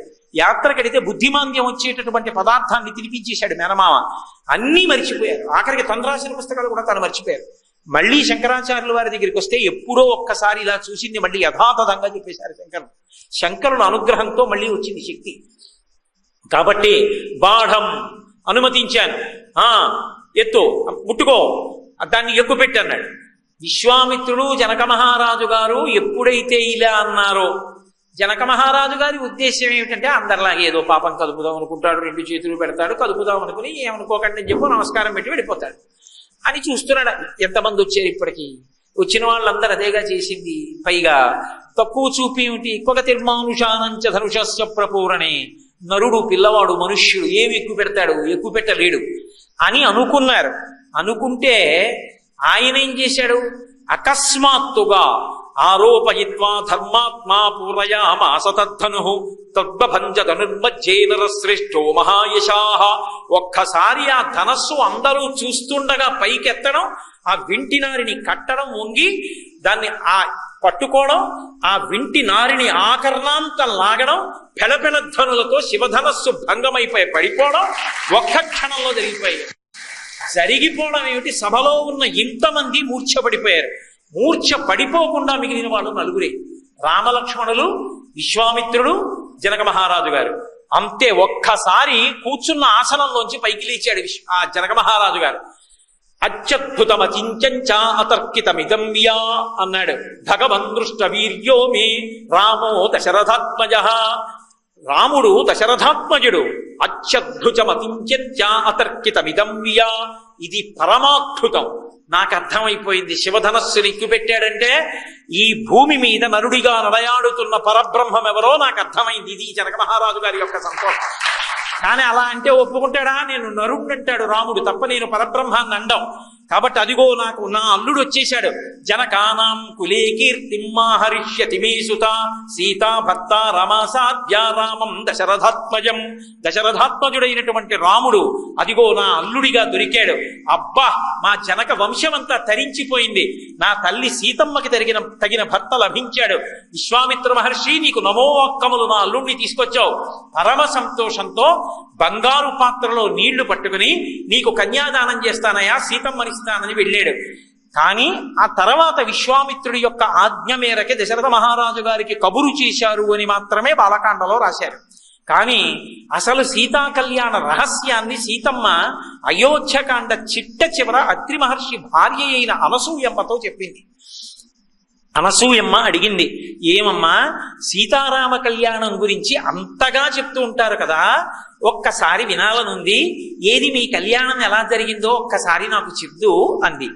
ఎవరికి చెప్పాలో భర్త గొప్ప వాళ్ళకి చెప్పాలి, అర్థం చేసుకోగలిగిన వాళ్ళకి చెప్పాలి తప్ప అర్థం చేసుకోలేని చేతకాని వాళ్ళకి చెప్పింది అనుకోండి, ఆయనేమో వాళ్ళ నాన్నగారు రాజ్యమేమో ఏదో అతనికి ఇష్టమైనటువంటి ఇల్లాలి కొడుకు ఇచ్చేస్తానన్నట్ట, వాళ్ళ నాన్నగారిని సత్యంలో నిలబెట్టడానికి ఈయన తగుదినమ్మా అని రాజ్యం వదిలేసి జటామల్కాలు కట్టుకుని ఈయనేమో అరణ్యానికి వచ్చాట, మహాపతివ్రతట, ఈవిడేమో అదేమిటండి ఇదేం పనండి రాజ్యం వదిలేయడం ఏమిటి అనకుండా ఈవిడ కూడా బయలుదేరిందిట అని దెప్పి పొడిచే వాళ్ళు ఉంటారేమో, కానీ ఆవిడ పాతివ్రత్యాన్ని రాముడి శీలాన్ని చెప్తే అర్థం చేసుకునే వాళ్ళకి చెప్పాలి. అప్పటి వరకు సీతమ్మ చెప్పాలా ఎవరితో, ఒక్క అనసూయమ్మకే చెప్పింది.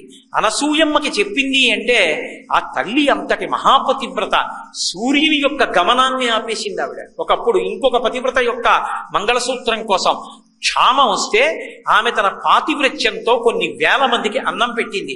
అత్రి మహర్షి అయోధ్యకాండలో రామచంద్రమూర్తి వంక చూసి చిరునవ్వు నవ్వి అంటాడు, రామా ఈ అరణ్యంలో అత్రి మహర్షి ఆశ్రమం అంటే ఎవరికీ తెలియదు, అనసూయమ్మ ఆశ్రమం అంటే మాత్రం అందరికీ తెలుసు అంటాడు.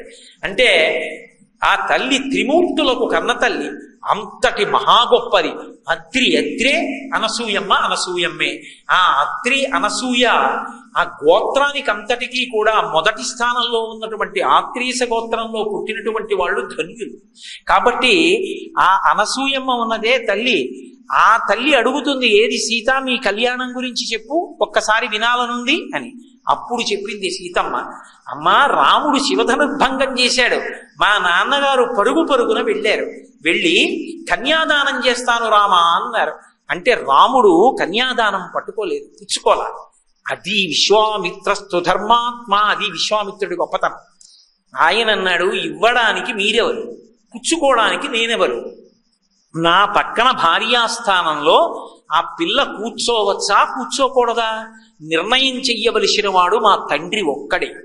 మా తండ్రి దశరథ మహారాజు గారు కోసల రాజ్యాన్ని పరిపాలిస్తూ అయోధ్య నగరంలో ఉన్నారు, వారికి కబురు చెయ్యండి, మా నాన్నగారు వచ్చి పూర్వాపర విచారణ చేసి రామా ఈ పిల్లని నువ్వు స్వీకరించవచ్చు అంటే ఆమెని నేను భార్యాస్థానంలో కూర్చోపెట్టుకోవడానికి పాణిగ్రహణం చేస్తాను తప్ప స్వతంత్రించి ఎవ్వరూ కూడా భార్యని స్వీకరించరాదు. ఆమె కోడలుగా ఉండడానికి యోగ్యురాలా కాదా నిర్ణయించవలసిన వాడు తండ్రి ఒక్కడే. కాబట్టి నా తండ్రి దశరథ మహారాజు గారికి కబురు చేయమన్నాడు. గర్వంగా చెప్పుకుంది సీతమ్మ అనసూయమ్మతో, దీయమానాం నతు తదా ప్రతిజగ్రాహ రాఘవ అవిజ్ఞాయ పితుశ్చంథ అయోధ్యాధిపతే ప్రభో. అమ్మా మా నాన్నగారు కన్యాదానం చేస్తానంటే పుచ్చుకోలేదమ్మా రాముడు, తన తండ్రి దశరథ మహారాజు గారు ఒప్పుకుంటే చేసుకుంటానన్నాడు. అమ్మా అంత ధర్మాత్ముడమ్మా నా భర్త, పొంగిపోయింది. రామాయణం అంటే ధర్మం, రాముడంటే ధర్మం. రామాయణం చదువుకుంటే ఇష్టం వచ్చినట్టుగా ఇష్టం వచ్చిన పిల్లని తెచ్చి పక్కన భార్యాస్థానంలో పెట్టుకోవచ్చో పెట్టుకోకూడదో, పెళ్లి అన్నది వ్యక్తిగత విషయమో కాదో అర్థం అవుతుంది. పెళ్లి వ్యక్తిగత విషయము కాదు కాదు కాదు, నీ సొంత వ్యవహారం కాదది.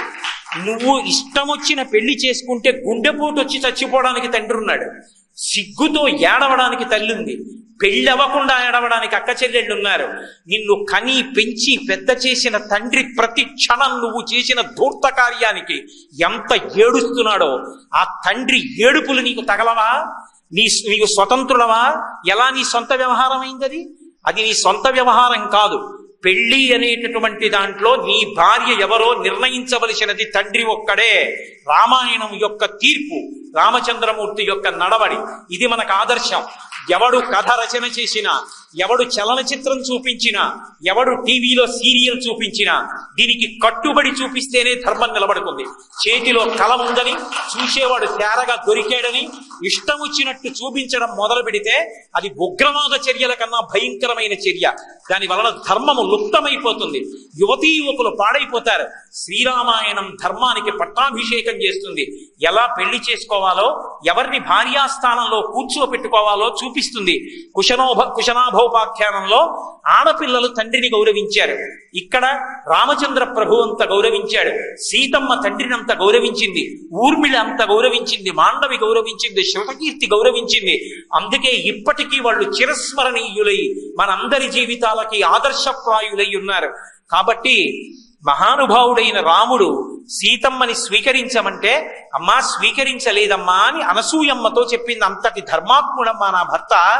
అప్పుడు నా తండ్రి అయిన జనక మహారాజు గారు వేగంగా రథాల్ని తీసుకుని వెళ్ళగలిగినటువంటి సారథులనిచ్చి ఆ అయోధ్యానగరానికి కబురు చేశాడు.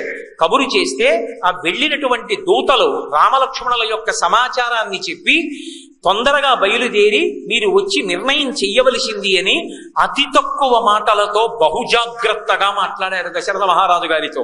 వెంటనే వశిష్ఠాది ఋషుల వంక చూశాడు దశరథ మహారాజు. చూసి ఒక మాట అన్నాడు, ఇదితో రోచతే వృత్తం జనకస్య మహాత్మనః పురీం గచ్చామహే శీఘ్రం మా భూత్కాలస్య పర్యయః. మగపెళ్లి వారంటే ఎలా ఉండాలో చెప్పాడు దశరథ మహారాజు. జనక మహారాజు గారి కూతుర్ని నా కొడుక్కి ఇస్తానంటున్నాడు, నా కోడలు చేస్తానంటున్నాడు. జనకుని యొక్క ప్రవర్తన ఎటువంటిది, జనకుని యొక్క వంశ చరిత్ర ఎటువంటిది, పెళ్లికి వెళ్ళవచ్చా, మనం ఆ సంబంధం కలుపుకోవచ్చా, పెద్దలు మీరు నిర్ణయించండి. మనం పెళ్లి చేసుకోవచ్చు, సంబంధం కలుపుకోవచ్చు అని మీరంటే అప్పుడు బయలుదేరదాం. మా భూత్కాలస్య పర్యయః, ఇందులో ఆలస్యం చేయకూడదు, ఏదో ఒకటి చెప్పాలి, కాబట్టి బయలుదేరండి అన్నాడు. వాళ్ళందరూ అన్నారు, జనకుడు మహాత్ముడు, ఉత్తమమైన చారిత్రం ఉన్నవాడు, కాబట్టి తప్పకుండా సంబంధం కలుపుకోవచ్చు, అయితే మీరు ముందు బయలుదేరండి. వృద్ధుడు దశరథ మహారాజు గారు నేను వెనక బయలుదేరి వస్తున్నానన్నాడు. సైన్యంతో కలిసి బయలుదేరాడు. తిన్నగా జనక మహారాజు గారి యొక్క అంతఃపురానికి వెళ్ళారు. జనక మహారాజు గారు ఆడపిల్లి వారి తరపువాడు కాబట్టి ఎంతో వినయంతో విధేయతతో దశరథ మహారాజు గారికి ఆహ్వానం పలికి, అయ్యా మీరు అంగీకరిస్తే నా కుమార్తెని మీ కోడల్ని చెయ్యాలనుకుంటున్నానన్నాడు. దశరథ మహారాజు గారు అంటాడు, ప్రతిగ్రహో దాతృవశః. అయ్యో పుచ్చుకునేటటువంటి వాడు ఎప్పుడు ఇచ్చేవాడోడు ఉంటే, ఇచ్చేవాడు ఉంటే కదూ పుచ్చుకునేవాడు, ఇచ్చేవాడివి నువ్వు, పుచ్చుకునేవాడిని నేను. నాకు కోడలు రావాలంటే నువ్వు నీ కూతురుని ఇవ్వాలి. ఆడపిల్లి వారు గొప్పవారయా మగపిల్లి వారి కన్నా, ఎందుకు అలా మాట్లాడతావు అంటాడు.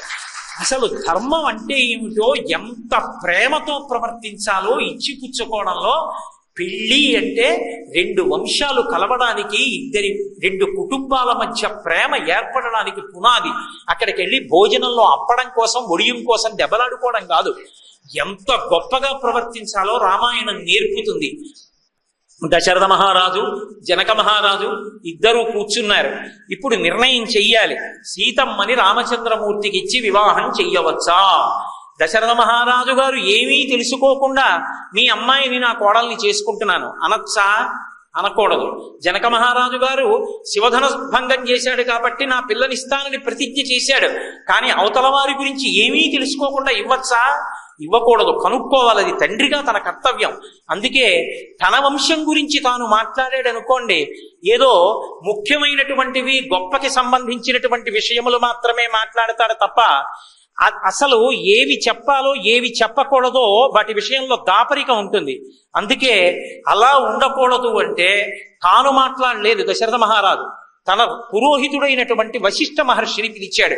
పిలిచి, ఓ వశిష్ఠ మహర్షి, మా వంశమేమిటో, మా వంశ క్రమమేమిటో, మా వంశంలో వచ్చినటువంటి పెద్దలెవరో, ఇప్పుడు ఈ రామలక్ష్మణ భరత శత్రుఘ్నులకి నేను ఎందుకు ఆ భార్యలుగా జనక మహారాజు గారి యొక్క బిడ్డల్ని, కుశధ్వజుని యొక్క బిడ్డల్ని అడుగుతున్నానో మాట్లాడవలసింది అన్నాడు. అప్పటి వరకు మాత్రం వశిష్ఠుడు మాట్లాడే వరకు మాత్రం రాముడికి సీతమ్మని భార్యగా అడగడం వరకే. ఆ తర్వాత విశ్వామిత్రాదులు ప్రతిపాదన చేశారు. లక్ష్మణ భరత శత్రుఘ్నులకు కూడా జనక మహారాజు గారి యొక్క రెండవ కుమార్తెను, కుశధ్వజుని యొక్క ఇద్దరు కుమార్తెల్ని కూడా ఆ దశరథ మహారాజు గారి కోడళ్లు చెయ్యాలి అనేటటువంటి ప్రయత్నంలో అప్పుడు వశిష్ఠ మహర్షి రామచంద్రమూర్తి యొక్క వంశ క్రమాన్ని, ఆ వంశంలో పుట్టినటువంటి మహాపురుషుల్ని, ఆ చక్రవర్తుల యొక్క పరంపరని చెప్పడం ప్రారంభం చేశాడు. ఈ సృష్టి అంతా కూడా ఒకప్పుడు అవ్యక్తమై ఉన్నది. అవ్యక్తము అంటే పైకి రాలేదు, పైకి రాకుండా నీటి యందు మాత్రమే ఉన్నది. అటువంటి అవ్యక్తమై ఉన్న తర్వాత అవ్యక్తము నుండి వచ్చినటువంటి వాడు బ్రహ్మ. చతుర్ముఖ బ్రహ్మ నుండి వచ్చినటువంటి వాడు మరీచి. మరీచి నుండి వచ్చినటువంటి వాడు కశ్యపుడు. కశ్యపుని యొక్క కుమారుడు సూర్యుడు. సూర్యుని యొక్క కుమారుడు మనువు. మనువు యొక్క కుమారుడు ఇక్ష్వాకువు. ఇక్ష్వాకువు యొక్క కుమారుడు కుక్షి. కుక్షి యొక్క కుమారుడు వికుక్షి. వికుక్షుని యొక్క కుమారుడు బాణుడు. బాణుని యొక్క కుమారుడు అనరణ్యుడు. అనరణ్యుని యొక్క కుమారుడు పృథువు. పృథువు యొక్క కుమారుడు త్రిశంకువు. త్రిశంకువు యొక్క కుమారుడు దుందుమారుడు. ఆయనకే యువనాశ్వుడు అని పేరు. ఆ దుందుమారుని యొక్క కుమారుడు మాంధాత.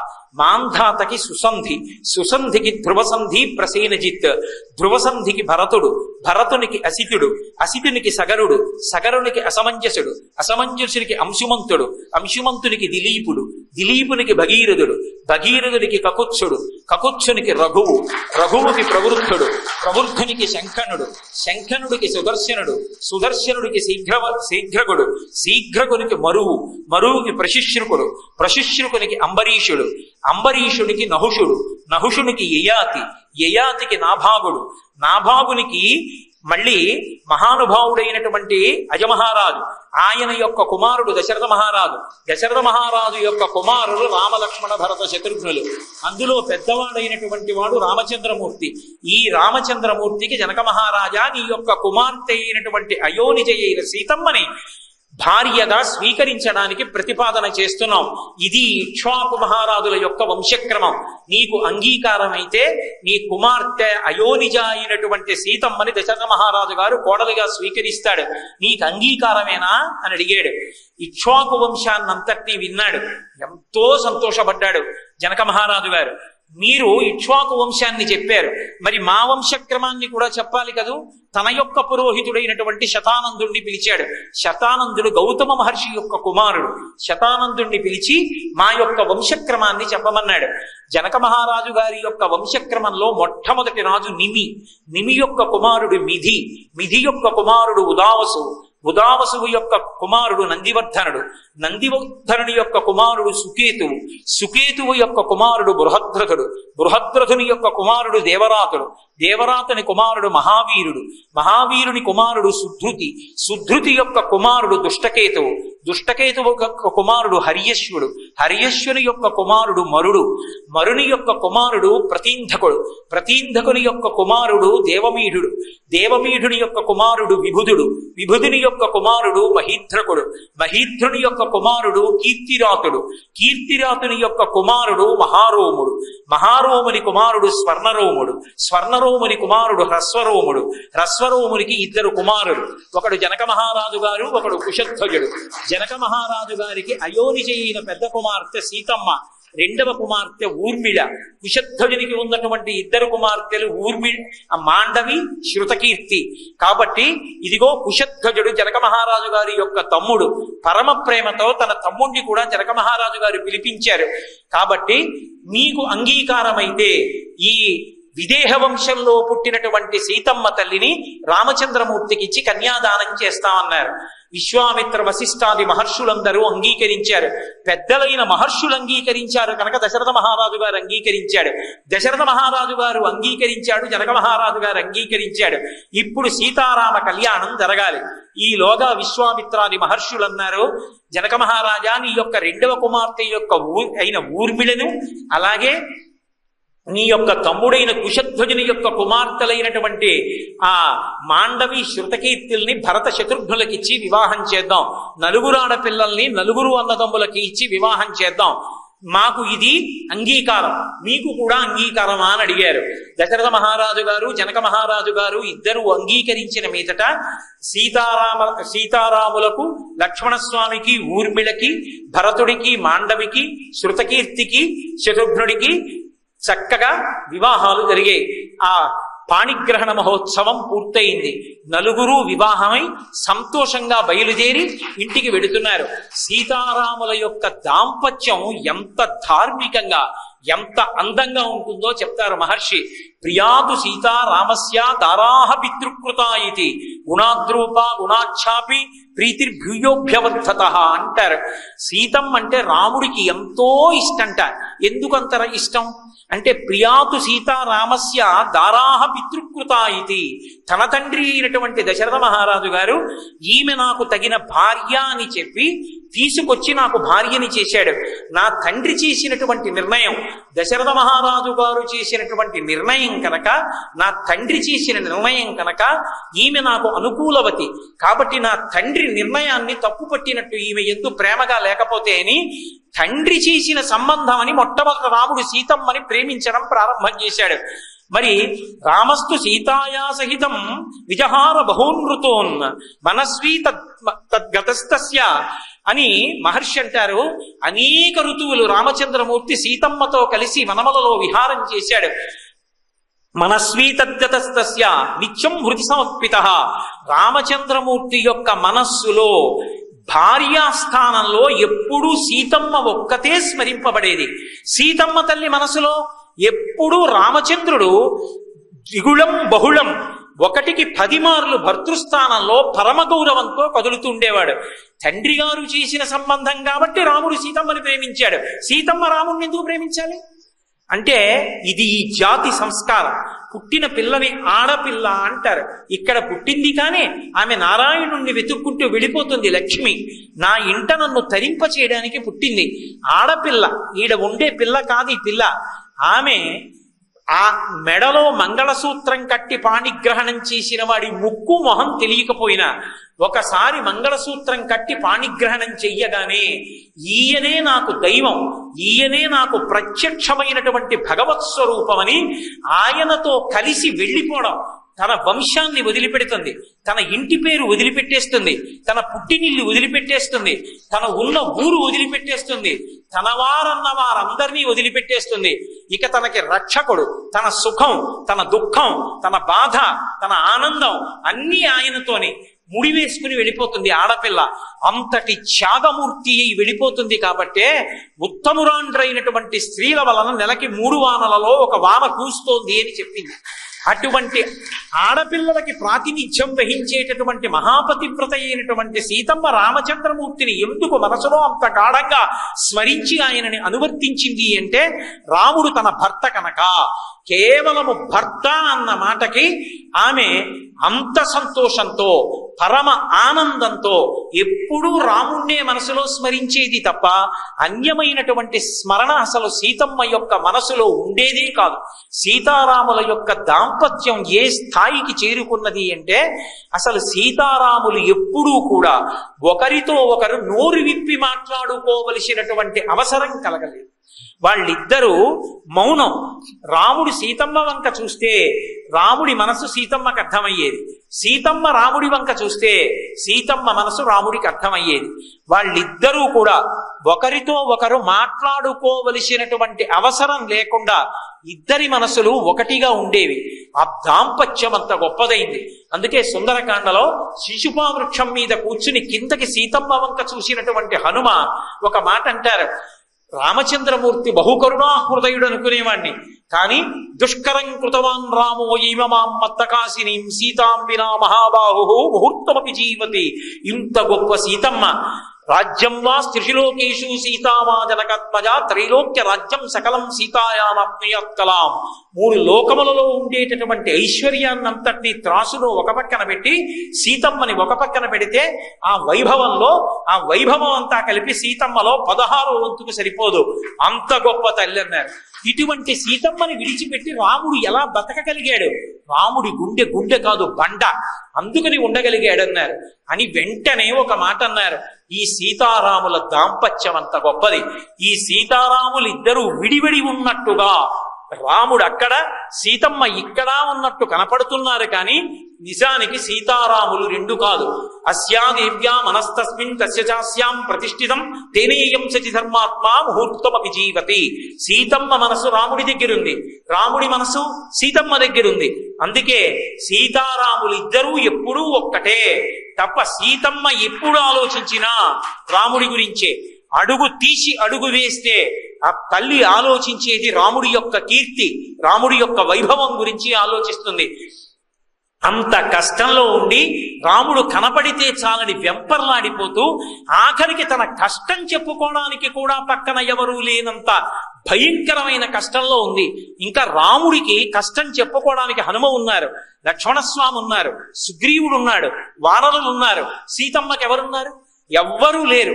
అంత కష్టంలో ఉన్న తల్లి దగ్గరికి స్వామి హనుమ వెళ్ళి, అమ్మా వచ్చి నా భుజముల మీద కూర్చో అమ్మా, నిన్ను తీసుకెళ్లి హవ్యంహుత వివానవా, మామూలుగా ఇస్తాననుకుంటున్నావేమో, హవ్యవాహనుడైన అగ్నిహోత్రుడు దేవతలకు హవిస్సు పట్టుకెళ్లినంత పరమ పవిత్రంగా నిన్ను పట్టుకెళ్లి ప్రశ్రవణ పర్వత శిఖరముల మీద కూర్చున్న రామచంద్రమూర్తి పాదార విందముల యందు సమర్పించే కృతకృత్యుడనవుతానమ్మా, నా భుజం మీద కూర్చోమన్నారు. అప్పటికే ఆయన చాలా చిన్నవారిగా సూర్యేచాస్తం గతే రాత్రో దేశం సంక్షిప్య మారుతి వృషదంశ గవత్ర సంభూవ అద్భుత దర్శన, బొటనవేలంత వారై చిన్న పిల్లంత ఉన్నారేమో, నీకున్న భుజమెట్టపాటి దాని మీద నేను ఎక్కడ కూర్చుంటానో నన్ను ఎలా తీసుకెడతామని పక్కును నమ్మింది అమ్మవారు. అమ్మా నేనంటే ఇంతే అనుకుంటున్నావేమో, చూడమ్మా నా రూపాన్నని. మేరుమందర సంకాశౌ భవౌ దీప్తానల ప్రభ అగ్రతవ్యవసస్తేచ సీతాయా వానరోత్తమ. మేరు పర్వత శిఖరాలు ఎలా పెరిగిపోతాయో అంత పెరిగిపోయి పెద్ద స్వరూపంతో అమ్మా వచ్చి ఇప్పుడు కూర్చో అమ్మా నా భుజం మీద అన్నారు. సీతమ్మంది, భర్తృభక్తిం పురస్కృత్య రామదంద్యస్య వానర న స్పృశామి శరీరం తు పుంసో వానర పుంగవ. ఆనాడు నన్ను అపహరించి రావణుడు తీసుకొస్తున్నప్పుడు స్పృహలేని సమయంలో తీసుకొచ్చాడు. స్పృహలో ఉండి నాకు తెలుస్తూ ఎంత పుత్ర సదృశుడవైనా నీ భుజం మీద కూర్చుని రామచంద్రమూర్తి దగ్గరికి రాను. రాముడే రావాలి, రావణ సంహారం చెయ్యాలి, రావణుని యొక్క ఈ లంకా పట్టణాన్నంతటి కూడా తన బాణ పరంపర చేత కాల్చెయ్యాలి. మండిత విస్ఫులింగ విషమ జ్వలితానుల కీలలో వద్ద గర్భాండమునిండ రామ వసుధాసితుడేచడు వజ్ర సాధన ఖండిత పంక్తి కంట కనకంట పురంతక శైలచాలనుద్దండ బల ప్రచండ పురదండ విఖండన చండకాండములు. రాముని యొక్క కోదండము నుంచి వినిర్ముక్తమైన బాణ పరంపరల చేత లంక కాలిపోతే రావణ సంహారం అయితే అప్పుడు నేను రామచంద్రమూర్తితో కలిసి పెడతాను తప్ప రామచంద్రమూర్తి లేని సమయంలో రావణుణ్ణి ఏమార్చి సీతమ్మని హనుమ పట్టుకెళ్లారంటే రామచంద్రమూర్తి యొక్క ప్రతిష్టకి కళంకం వస్తుంది. రాముడి కీర్తికి నా వలన కళంకం రాకూడదు. అందుకే రాముడు రావాలి తప్ప నేను రానంది. అంత కష్టంలో ఉండి కూడా భర్తృభక్తిం పురస్కృత్య రామధన్యస్య వానర నస్పృశామి శరీరంతో పుంసో వానర పుంగవ. నేను ముట్టుకోను అంజపురుషులంది. హనుమ రెండు చేతులెత్తి నమస్కరించి అన్నారు, అమ్మా యుక్త రూపం సయాదేవి భాషితం శుభదర్శనం సదృశం స్త్రీ స్వరూపస్య సాధ్వీ వినయస్య చ. నువ్వు తప్ప ఎవరమ్మా ఈ మాట అనగలరు? ఎప్పుడూ భర్త గురించి ఆలోచిస్తావు, మహాపతివ్రతవే. అమ్మా దంపతులంటే సీతారాములే. రాముడు సీత గురించి ఆలోచిస్తాడు, సీతమ్మ రాముడి గురించి ఆలోచిస్తుంది. అమ్మా లోకంలో ఆదర్శప్రాయమైనటువంటి దంపతులు అని కీర్తించవలసి ఉంటే సీతారాములే. తుల్యశీలా వయోవృత్తాం తుల్యాభిజనలక్షణాం రాఘవోర్హతి వైదేహీం తంచేయమసితేక్షణ. 5 కారణముల చేత ఆ శీలము, వయస్సు, వృత్తము, అభిజనము, లక్షణము అనబడేటటువంటి 5 చేత సీతారాములు ఒకరికొకరు తగినవారు. అమ్మా ధర్మం అంటే మీరే, ఒకరి కోసం ఒకరు పుట్టారమ్మా. రామ కమలపత్రాక్ష సర్వసత్వ అనోహర రూపదక్షిణ్య సంపన్న ప్రసూత జనకాత్మజే అంటారు హనుమ. అమ్మా రాముడు ఎటువంటి వాడో నువ్వు అటువంటి దానివి. నీకు నువ్వే పోలిక, రాముడికి రాముడే పేలిక. అమ్మ రాముడి లాంటి వాడు ఇంకొకడు ఉండడు, సీతమ్మ లాంటిది ఇంకొకటి ఉండదు. ఇద్దరూ ధర్మాత్ములు, రాశీభూతమైనటువంటి ధర్మం. అమ్మా ఎంత గొప్ప దాంపత్యం అమ్మా అని హనుమ పరవశించిపోయారు. అటువంటి పరమధర్మాత్ములై గృహస్థాశ్రమ స్వీకారం చేసినప్పటి నుంచి దంపతులు ఎలా కలిసి ఉండాలో, ఆ దంపతులు ఎంత ధార్మికంగా గృహస్థాశ్రమంలో జీవనం చెయ్యాలో మనకి నిరూపించి చూపించినటువంటి వాళ్ళు సీతారాములు. అటువంటి సీతారాముల యొక్క వృత్తాంతం వినడం, రామాయణం చదువుకోవడం, రామాయణాన్ని ప్రతిరోజు ఇంట్లో ఉంచుకుని ఒక పువ్వు వేసి నమస్కారం చేయడం ధర్మానురక్తికి, ధర్మమునందు విశేషమైనటువంటి స్పృహ కలగడానికి కారణమవుతుంది. కాబట్టి అటువంటి శ్రీరామాయణంలో రామచంద్రమూర్తి యొక్క ధర్మం గురించి, రామాయణంలో ధర్మ ప్రతిపాదన గురించి రామచంద్రమూర్తి నా చేత పలికించినంత మేర నేడు పలికి ఉన్నాను. రేపు సాయంకాలం మళ్ళీ 6:30 మనం తిరిగి కలుసుకున్నప్పుడు మిగిలినటువంటి కొన్ని విషయాల గురించి నా చేత రామచంద్ర ప్రభువు పలికించి నన్ను ధన్యుడను చేయునుగాక అని ప్రార్థన చేస్తూ